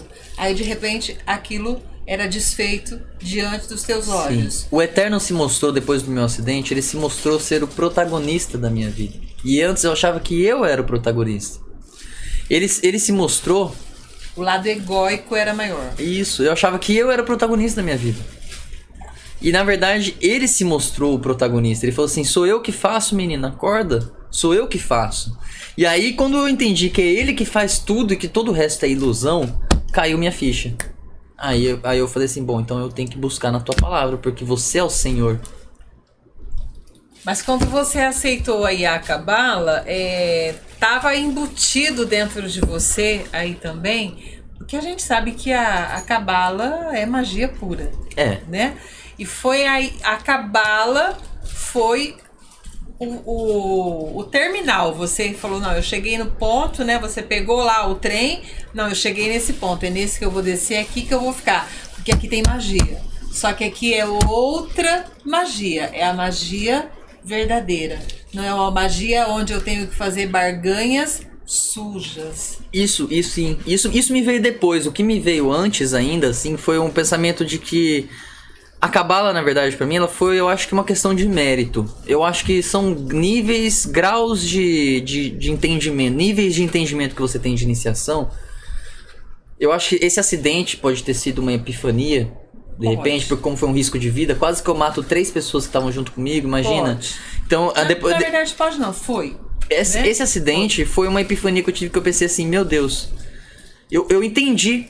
Sabe quando acontece algo na sua vida que você entende? Você entende tudo se cola, você fala assim, nossa, olha só. Caiu minha ficha, ali caiu minha ficha. E nesse período que você ficou aí permeando entre a quimbanda, entre o candomblé, entre o hermetismo... Durante todo o tempo que você era o Deus, né? E eu nunca ganhei nada com isso. Porque tudo que eu ganhava sempre era retirado. A não ser que eu dobrasse minhas ofertas. Então, assim, no começo eu colocava um vinho e um charuto. Depois não era o suficiente, tinha que fazer mais sacrifício, tinha que mais, e matança, e tinha que fazer mais, e todo dia tá fazendo obrigações. Chegou num determinado momento que eu falei assim, eu que sou escravo dessas entidades. Aí você viu que você não era o Deus. Exatamente, eu falei assim, eu não sou Deus de nada, eu sou escravo dessas entidades, eu tô achando que eu sou Deus, olha onde que eu tô viajando. E é o que acontece com 99% dos ocultistas. Infelizmente, isso é uma verdade. Mas isso é parte do caminho do ocultista. É parte da jornada do herói. É parte da jornada do herói entender o seu lugar de atuação. E neste momento todo que você passou, né, entre glória e de repente, né, tá lá bem no submundo mesmo, assim, a sua esposa foi um papel muito importante. Fundamental. De apoio. Sem ela, talvez você não tivesse ter chegado já tão rápido a essa evolução que você chegou. Ela foi apoio fundamental na sua vida. A minha esposa pra mim, assim, ela sempre foi a pessoa que me escutou. Ela sempre foi a pessoa que me deu voz. Deu voz para todas as minhas ambições espirituais, ou materiais, ou sonhos. Então, assim, nunca foi uma pessoa que reprimiu minha vontade, ou que me julgou por alguma atuação, por algo que eu fiz ou deixei de fazer. Então, assim, ela tem um papel fundamental de ajudar no crescimento, com certeza. E tem até hoje. Porque quando você convive com alguém, né, principalmente quando é uma pessoa que você ama, uma pessoa que tá junto por amor, você vê você no outro. Sim. Você se reflete no outro. Então, às vezes, eu percebo, nela, eu falo assim, nossa, olha, eu já tive esse aspecto em mim. Então, a gente vai aprendendo a lidar conosco mesmo. Então, a gente aprende a gente se conhece melhor quando a gente tá junto da pessoa que a gente ama. Então, Eu acho que tem a mulher dentro da iniciação, e eu acho não. Isso a alquimia medieval comprova, a Kabbalah fala muito disso, que a iniciação é fundamental, o papel da mulher e do homem, eles trabalham juntos. Eles trabalham juntos. Tanto que a fornalha alquímica, se a gente for pegar o livro Mutus Liber de alquimia, esse livro ele vai mostrar justamente o homem e a mulher trabalhando dentro do templo. É só imagens. É um livro mudo. Não tem nada escrito. São várias imagens alquímicas com muitos símbolos. E todas as imagens têm um casal. É um homem e uma mulher. Aí o homem e a mulher pegando o orvalho de uma planta, trazendo para dentro do templo. O homem preparando a fornalha alquímica. A mulher coloca o orvalho. Aí eles preparam o orvalho para transformar aquele orvalho em ouro. Então tem todo um processo alquímico. Enquanto eles dois aqui embaixo, essa foto eu acho muito interessante. Acho até legal se você achar na edição você pôr. Sim. Que é o casal aqui embaixo trabalhando na fornalha alquímica, que é o próprio templo, né? É o trabalho sacerdotal da teurgia. O casal junto dentro do templo. E aí na imagem de cima, como se fosse um reflexo, 2 anjos fazendo um trabalho dentro de um templo. Olha que bonito. Refletindo o que tá em cima e o que tá embaixo. Eu vou procurar. Eu tinha feito perguntas aqui pro Aleph, mas eu disse, a gente foi conversando. Bom, recentemente você lançou um livro que são as chaves da revelação. Aliás, eu conheci esse livro, gente. Eu li ele 2 vezes porque eu fiz a revisão gramatical dele. Muito bom livro do Aleph. Quem não tem esse livro não sabe o que está perdendo. Quando você fez a escritura aí desse livro, você montou esse livro com toda a sabedoria que a Cabala foi te trazendo, você não é judeu. Não, mas você é judeu de coração, porque você adotou para si essa fé judaica, o comportamento judaico, então isso está embutido dentro de você. Isso tudo, como é que isso refletiu dentro do Aleph homem? Bom, assim, né, é claro, o judeu, ele é um povo, né, a gente não pode descartar isso, a questão de que é um povo, as pessoas, existem judeus, né, o avô, que era avó, o bisavô era judeu e tudo mais, mas eu enxergo a coisa de um ponto de vista um pouco mais espiritual da palavra de Deus, né. Sim. Quando o Eterno nos diz, né, no hebraico, Shema Israel, Adonai Eloheinu, Adonai Echad, que ele está dizendo assim, ouve Israel, Adonai é o Senhor, Adonai é único. Quando ele está dizendo isso pra gente, Israel significa o povo do Eterno. E o povo do Eterno é todo aquele que entende que Adonai é o Senhor e Adonai é único. Então não necessariamente você precisa ser judeu para ser o povo de Deus. E isso é uma coisa... E quando o judeu... Isso, assim, os judeus vão jogar pedra em mim. Mas eles pensam assim... não, porque tem uma linhagem e o mérito da família e tudo mais. Assim, a história do nascimento do povo judeu no Gênesis, né, ele tem muitas alegorias, ele tem muitos símbolos, que ele não é só para o judeu, ele não é só para aquele que é judeu, mas ele é para aquele que acredita no Deus único, no monoteísmo, no caminho da mão direita. Sim. Então, assim, eu me considero um judeu messiânico, vamos por assim, porque eu acredito em Yeshua HaMashiach como Messias, e eu acredito em Adonai como sendo o único e o todo-poderoso, o Senhor. Então, eu faço parte, né, quando ele diz Shema Israel, ele tá falando pra mim. Quando ele fala, ouve Israel, ele tá falando comigo. Mas para chegar nisso, teve uma trajetória de muito sofrimento, né, Bruno? Teve uma trajetória de ganhos e percas. Mas essa trajetória é uma trajetória boa, porque com ela você aprendeu muita coisa, né? Então, esse pular de galho em galho que eu disse, a gente faz muito isso na vida. A gente vai aprendendo para poder fazer escolhas. Tô nesse galho, mas não tá bom não. Então eu vou para aquele outro ali. É muito bom essa coisa camaleônica da gente estar se adaptando, né, a outra coisa, porque a gente conhece. E conhecimento é tudo que a gente vai levar dessa vida. Porque nada a gente leva. Mas conhecimento é uma coisa que ninguém te rouba. É teu, é verdade. Faz parte de você. Certa vez um cabalista ele me falou o seguinte, né? Eu conversando com ele, né? E eu disse pra ele, falei assim, nossa, olha, a Cabala sempre esteve presente. E só né, há pouco tempo atrás, né? 1 ano, que que eu comecei a realmente trazer isso como absoluto na minha prática, né? E aí ele falou pra mim assim, a Cabala ela sempre tá presente em todo lugar, em todas as tradições. Se você for observar, o hexagrama tá desde do druismo até o taoísmo, você acha o hexagrama, até na China você acha o hexagrama, né? Que é um símbolo estritamente judaico e cabalístico.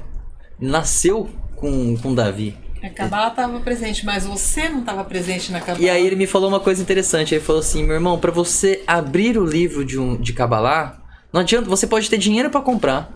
Você pode até comprar o livro.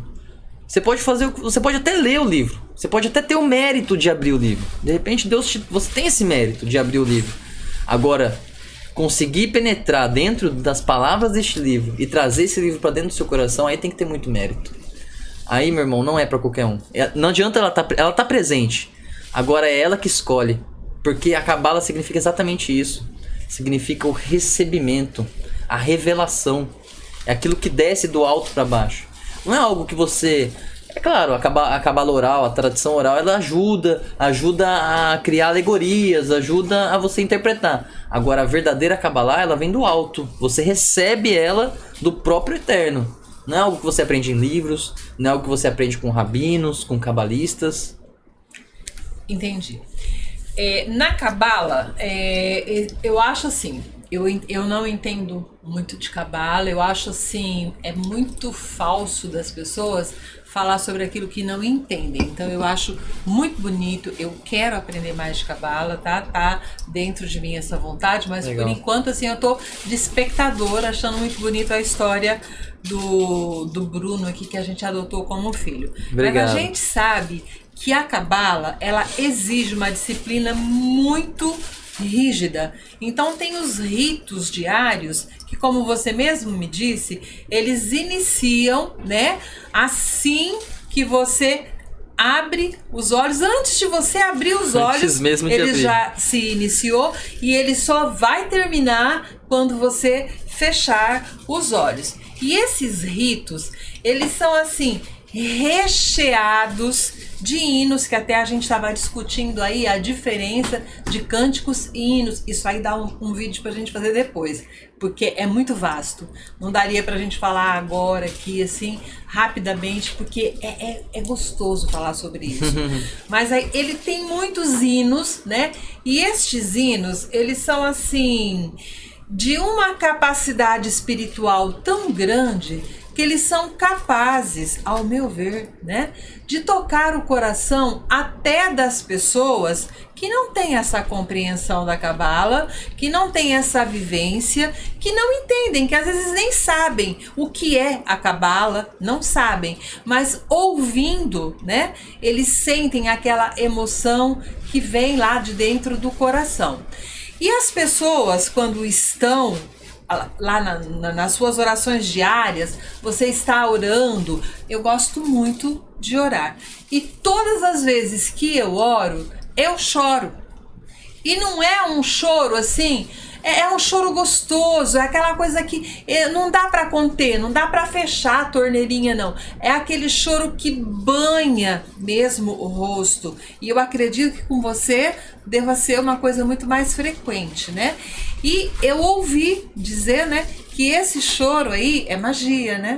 Que pode ser usado. Pode ser usado, é uma arma mágica. Magia, é uma arma mágica. Então eu gostaria que você explicasse aqui para os nossos telespectadores o poder da oração, de ser quebrantado pela oração e chegar a esse êxtase do choro. Muito bem. Bom, pessoal, assim, pro entendimento da Kabbalah, as letras hebraicas, cada uma das 22 letras hebraicas, cada uma delas carrega um valor numérico, carrega um símbolo, carrega uma mensagem, carrega uma força, uma virtude, uma potência de Deus. E essas foram as letras que criaram o mundo, são essas letras que compõem a estrutura espiritual de todas as coisas. Por isso que o alfabeto hebraico, diferente do latim, do grego, ele carrega muito simbolismo, ele carrega muita riqueza. Ali dentro do alfabeto hebraico existem códigos, existem uma miríade de simbolismos que é uma vida para estudar tudo aquilo. É uma vida, até mais de uma vida. Então, assim... quando você ouve um hino cabalístico, um hino hebraico, por exemplo, Ana Berroa, por exemplo, algum Shir Lamaalot, por exemplo, que são os cânticos de elevação do rei Davi, em hebraico, por mais que você não entenda o que eles estão falando, por mais que você não faça ideia do que está acontecendo naquela música, quando você escuta, quando aquilo penetra dentro de você, aquelas letras trazem movimento para as potências da sua alma, da árvore da vida que habita dentro da sua divindade, dentro de você. Então, o que ocorre é que a oração em hebraico, ela tem muito mais força, tanto para conjuros, tanto para você ter paz, para você trazer tranquilidade para o seu dia. É assim, algo que eu recomendo mesmo para qualquer pessoa, tá? É algo que vai trazer diferença para o seu dia a dia, sim. Tem muita força. Agora, sobre a lágrima, né, que você disse que é algo muito interessante, que eu também acho muito interessante. Acontece o seguinte, os cabalistas, eles explicam que nas linhas da nossa testa ficam escritos todos os nossos pecados. Tudo que a gente fez de errado, tudo aquilo, as mitzvot são os mandamentos que nós deixamos de cumprir, todas as transgressões que fazemos, as mentiras que contamos, tudo que fazemos de errado no mundo, que vai contra os mandamentos, os estatutos do Eterno na Torá, tudo que fazemos contra os estatutos fica anotado nas linhas da sua testa. E os cabalistas, eles explicam que quando você tem uma epifania espiritual muito forte com a Torá, com o Eterno, com Adonai, não é com deuses pagãos não, viu? Com Adonai, com o Eterno, com a Torá, e você olha e você lê uma passagem, e você começa a chorar, você tem aquela revelação e você chora, cai, como a Zahira disse, você cai em prantos, molha todo o rosto. Ou quando você está orando, que você nem consegue parar de orar. Você vai falar amém, você fala assim, não quero falar amém, vou continuar, vamos orar, vamos mais um pouquinho. Vai orando, nem consegue parar, quando você está nessa epifania, nessa conexão com o Eterno está juntinho de você, e você chora, essa lágrima é uma manifestação de cura da sua alma. É a sua alma dizendo, vá e cure a todos os seus pecados. Essa lágrima representa a atuação do Eterno, a presença do Eterno quando ele vem e se junta com a tua alma.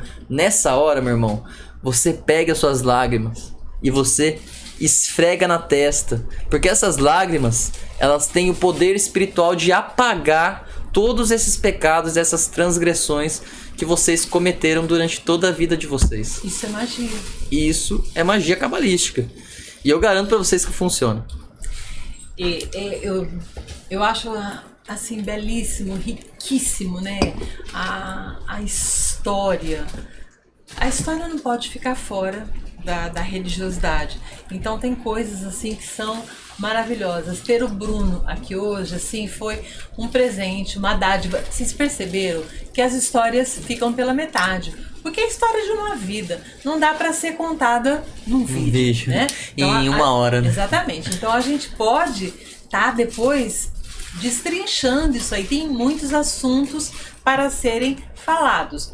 Hoje eu queria assim mas trazendo o Bruno para estar aí falando novamente do livro dele, As Chaves da Revelação, que está lá no Clube dos Autores. É um livro magnífico, realmente, e eu posso dizer que é um livro magnífico mesmo sem entender profundamente de Cabala, porque eu sou professora universitária, a minha área é redação, literatura comparada, então eu sei quando eu leio uma boa obra, eu sei quando foi bem escrita, eu sei quando tem embasamento, então eu recomendo o livro dele, né? Eu não vou falar Agora mais Bruno, eu vou falar com o ovinho na boca, né? Aleph. O Aleph e a Kof.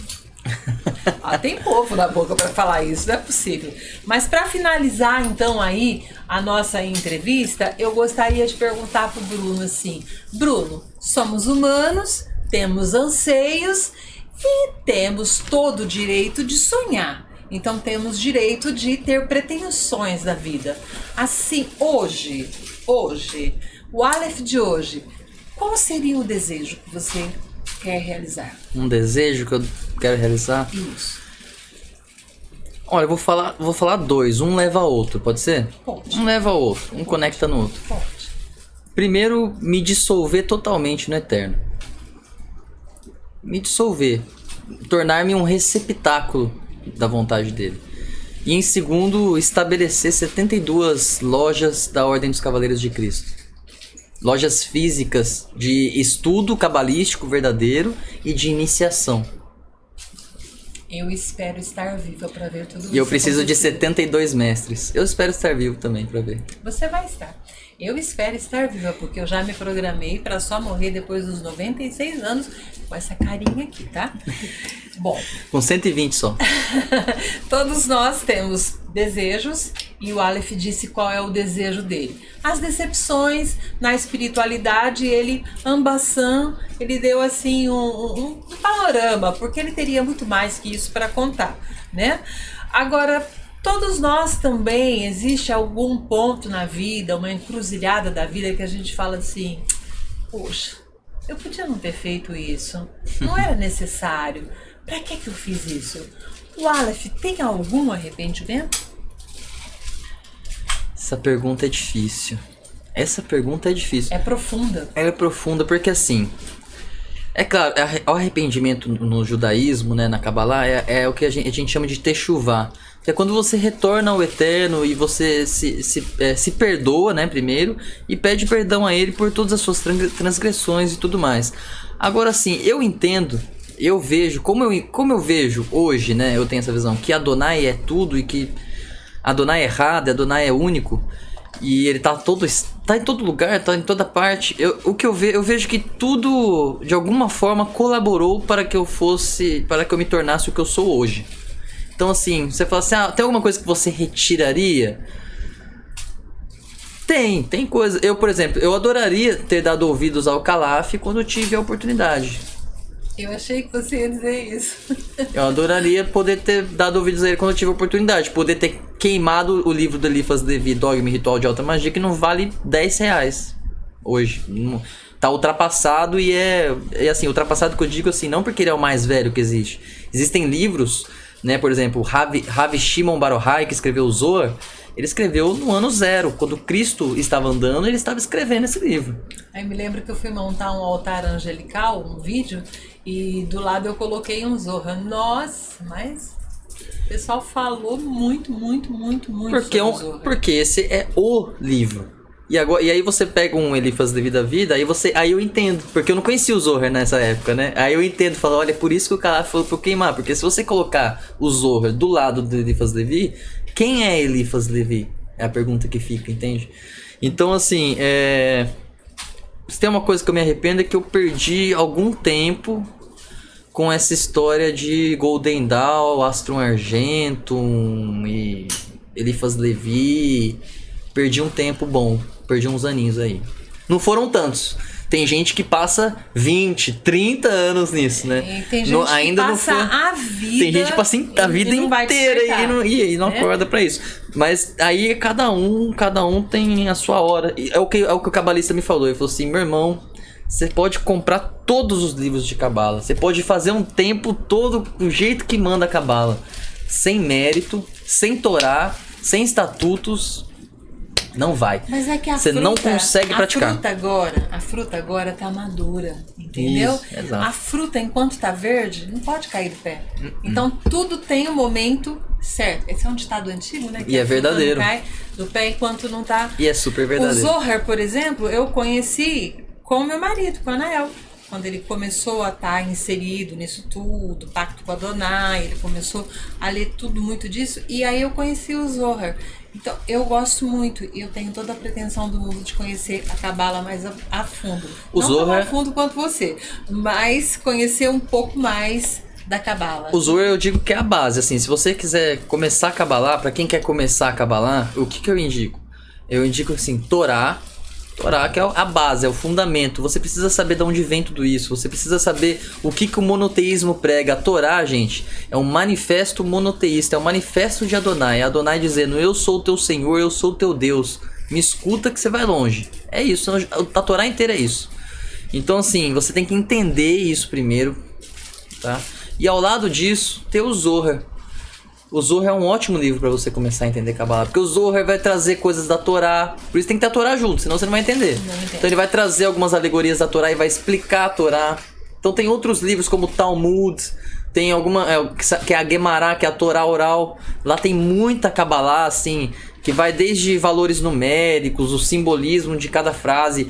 as entrelinhas mesmo, até códigos profundos, assim. Eu posso até citar um exemplo, se a gente tiver tempo. Posso até citar um exemplo. Tem eu mesmo faço esses códigos, né? Como eu trabalho com Kabbalah, eu faço isso, né? Eu tenho a leitura literal, eu já fiz 3 leituras, né? Que é a literal, o Remez, o Drash, que é o dos comentários, e agora eu tô na 4ª leitura, que é a de Kabbalah. A leitura de Kabbalah da Torá é diferente. Você pega a Torá e ela tem ali as letras em hebraico, e você vai descobrir códigos, mensagens ocultas a partir de letras equidistantes. Então é uma criptografia hebraica. Interessante. Muito interessante, porque o que acontece? Eu descobri hoje, numa criptografia que eu fiz, que no momento de Nimrod, onde aparece da Torre de Babel, que fala da Torre de Babel e tudo mais, eu descobri que a Torre de Babel é um Stargate, é um portão do céu para a abertura de mundos, através desses códigos. E olha o melhor de tudo, sabe o que eu achei codificado no meio deste capítulo, onde fala da Torre de Babel, desse portão do céu? Porque Babel vem dos assírios, que significa exatamente isso, portão do céu, portão de Deus, portão de Deus. E eu descobri ali, escrito ali, naves espaciais.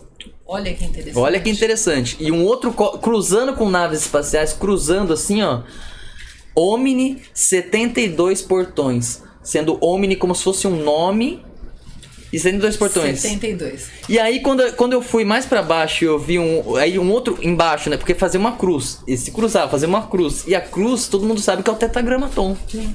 Então, olha que interessante. Isso, sim, você nunca vai ver isso a olho nu, tá, gente? Eu tô falando pra vocês não vão ver a olho nu. Isso tá escrito em letras equidistantes. Isso é preciso muito estudo. Isso você pega, assim, uma letra. A nave espacial, ela tá escrito em letras equidistantes numa distância de 261 letras. Então, nossa, você tem a primeira letra de nave espacial aqui, depois de 261 outra, depois de 261 outra. E elas embaixo, uma embaixo da outra, certinho. Incrível. E aí as outras se cruzando, Omni 72 portões. E aí, olha que curioso essa história também, né? E aí, mais pra baixo, né? Ah, não, eu não vou contar isso. A gente faz isso. Gente, são segredos muito profundos. Todo mundo aí, ó, quem tiver interesse em estar conhecendo, não dá pra ficar falando na internet essas coisas. Depois eu vou deixar aqui, tá, o contato do Aleph, vou deixar o Instagram, eles têm um Facebook agora, o telefone dele para contato, ele tá fazendo consultas, Aleph? Então, assim, pessoal, ó, eu tenho uma ordem, né? A Ordem dos Cavaleiros de Cristo. Você tá convidado a conhecer. Para quem tiver curiosidade, o e-mail é cavaleirosdecristostaff. Depois eu vou deixar aí. @gmail.com. O meu celular é 18 99698 7819. Pode me chamar, esse é o número de atendimento, eu tô à disposição. E assim, pessoal, se alguém precisar tirar uma dúvida, quiser saber alguma coisa, eu tô à disposição, não vou te cobrar nada. Agora, se você quiser estudar a fundo, quiser, né, fazer uma pesquisa, quiser se iniciar em um caminho, uma jornada espiritual, fazer parte da sua ordem, fazer parte desta ordem que vem crescendo cada dia mais, que vem assim se expandindo e que vem criando raízes mesmo no meio da magia. Então, assim, você está super convidado, as portas estão abertas, saiba que aqui nosso caminho será de mão direita e vai ter muita magia, vai ter muita alquimia. As matérias estudadas no primeiro grau, para você ter ideia, é como se fosse uma universidade, né? Então, assim, a pessoa entra, ela estuda a Kabbalah, ela estuda a hermenêutica, ela estuda a alquimia, ela estuda magia cerimonial e correspondências planetárias e zodiacais. Isso só no primeiro grau.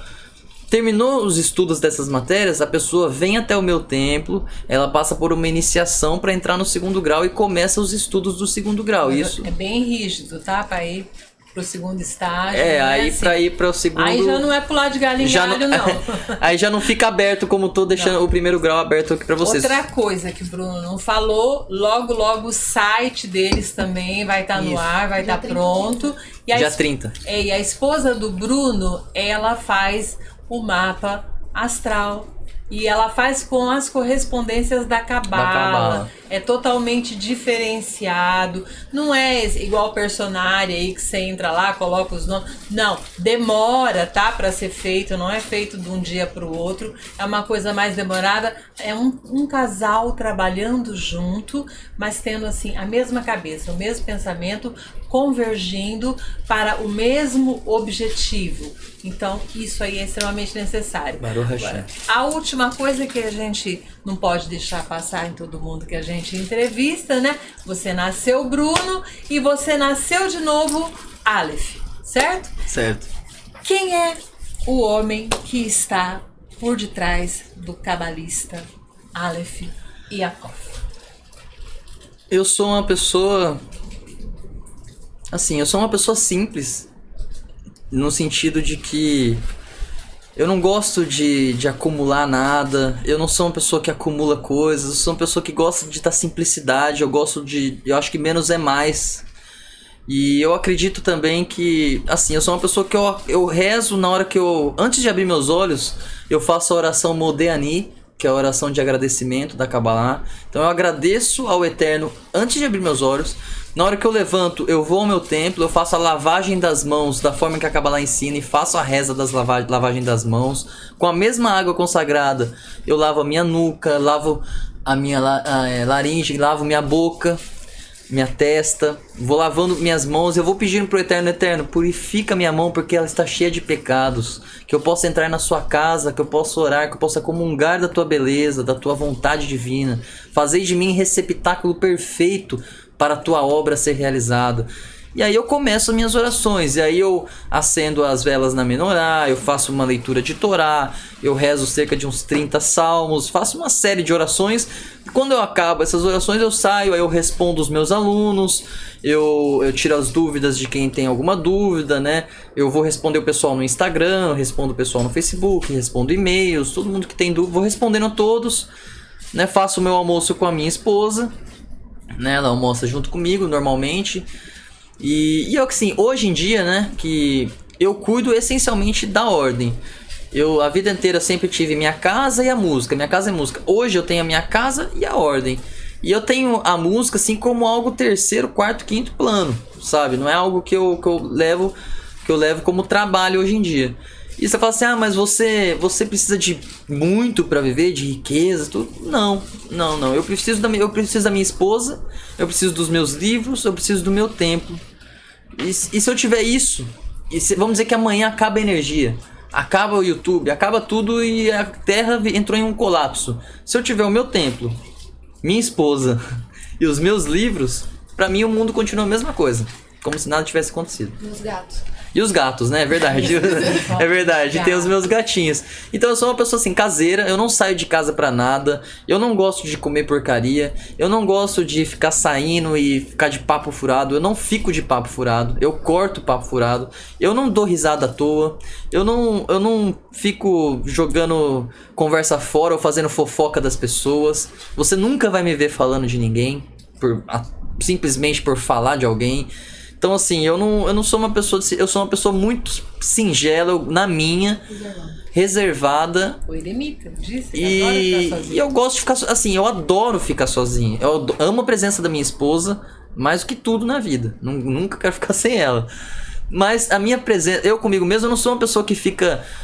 eu preciso ver outras pessoas, eu preciso ir numa academia ver gente, preciso ir na rua pra ver mulheres, preciso ir numa balada pra beber com pessoas e socialmente. Isso, assim, realmente, hoje pra mim é como se não existisse, assim. Eu não vejo sentido nenhum. Hoje em dia eu realmente tenho total entrega ao sagrado. O meu objetivo, como eu te falei, o meu desejo é dissolver tudo que tem pra dissolver. Eu não quero mais que tenha nenhuma parte mínima de alma animal. E se tiver, eu quero que coloque a serviço da alma divina. Então a sua peregrinação acabou. O galho em galho acabou. Você chegou no galho certo. É aqui que você vai edificar a sua história daqui Se for a vontade do Eterno, sim. Amém. Gente, foi um prazer muito grande receber O Aleph aqui, ele é um filho pra gente, ele e a Gabi. Nós adotamos realmente ele. Isso é verdade, viu? Pra ele vir nos ver, eu já até coloquei um apelido nele, que eu não vou dizer qual é, porque ele marca, mas não vem. É Gente. Depois que passou, ele fala... Sair, eu esqueci. Ele faz isso comigo. Mas eu venho todas as semanas aqui. Pedir a benção. Tem que pedir a benção, né? Então, assim, é uma pessoa muito querida. Mais uma vez, eu gostaria de dizer, o livro dele é um livro maravilhoso. Adquiram lá no Clube dos Autores. Por favor, pessoal, ajuda a gente, porque esse livro... são esses financiamentos pequenos, como a gente não tem site, né, Zahira? Ainda não tem a questão de doação. Sim. Então a ordem, ela precisa ter alguns meios de se manter, né? Porque para eu me entregar 100%, produzir o material que eu produzo, eu só posso fazer isso. É muito estudo, muita reza, muita dedicação para eu conseguir me dedicar a qualquer outra coisa que seja. Então eu passo, às vezes a minha esposa, ela chega em casa... E eu comecei a trabalhar assim, 6 horas da manhã, ela chega em casa do trabalho e eu ainda tenho que ficar até mais à noite porque eu não terminei o meu, assim, eu tenho muita coisa pra fazer. Então essa loucura toda, ela precisa de uma certa dedicação, né? Precisa.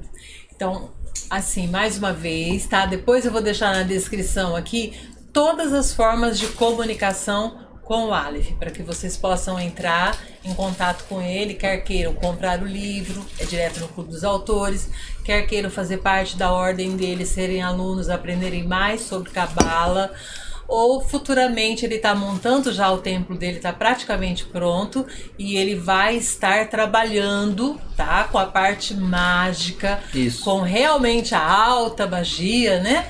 E você vai ver o tanto de procura de trabalho de amor que você vai ter. Porque as pessoas padecem de amor. O mundo padece da falta de amor. As pessoas que nos procuram estão vivendo um desamor. Verdade. Então você vai ver isso. Esses trabalhos são gostosos, né? Eu gosto, assim. Esses são trabalhos que eu acho, gosto. eu acho positivos. Trabalho de destruição, isso aí não é comigo. Mas para terminar então aqui o nosso bate-papo tão gostoso, eu gostaria que você fizesse uma oração para encerrar. Maravilha. Então vamos fazer uma oração então. Vamos dar as mãos. Bendito és tu, Adonai, nosso Deus, Rei do Universo, que nos concede a alegria de estarmos aqui agora transmitindo a vossa santa palavra para todos os irmãos que estão presentes nos assistindo. Bendito és tu, Adonai, nosso Rei, Deus de todo o universo, Criador de todas as coisas, dos céus e da terra, que faz presente aqui neste momento, que leva a verdade para o coração de todos os irmãos que estão nos ouvindo, que leva a sua revelação, que está presente no coração de todos aqueles que precisam da sua voz, que precisam da sua substância, que precisam da sua potência dentro deles. Senhor Adonai, não demore, meu Pai. Não demore, pois a tua presença tarda e todos te procuram. O seu amor oculto deve ser revelado no coração daqueles que mais precisam. Por isso eu te peço que pelo mérito de Abraão, Isaac e Jacó, pelo mérito de Yeshua HaMashiach, faça presente a sua beleza, a sua harmonia, a sua glória, a sua vitória, o seu entendimento, a sua sabedoria, o seu fundamento e principalmente a sua unicidade na vida de cada um que está nos ouvindo. Baruch atah Adonai, Eloheinu melech haolam, shehakol niyah bidvaro. Amém. Amém. Foi um prazer ter você aqui. Teremos você outras vezes. Amém. Vamos ver se a gente consegue promover aí uma live ao vivo. E aí o que a gente conseguir arrecadar com o chat, aí a gente doa para sua ordem. Obrigado, Deus abençoe. Tá dando aí uma força. Gente, no demais, obrigado aí a todos vocês que assistirem o vídeo. Não esqueçam de deixar o seu like aí, que é muito importante para o YouTube reconhecer, né, que o vídeo tá tendo aí importância na tua vida e tá recomendando a gente. Você ainda não é inscrito? Ah, você tá de brincadeira comigo. Vai lá, se inscreve agora. Não perde mais tempo, não. Aqui a gente fala de tudo que se refere à espiritualidade. Aqui ninguém usa viseira, não. A visão é ampla e a gente estende para todos os caminhos que levam ao eterno. Porque magia só pode vir do eterno.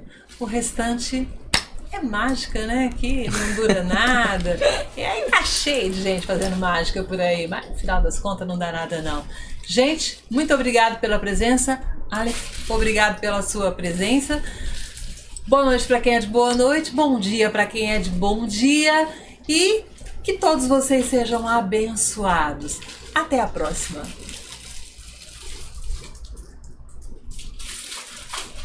Muito bom.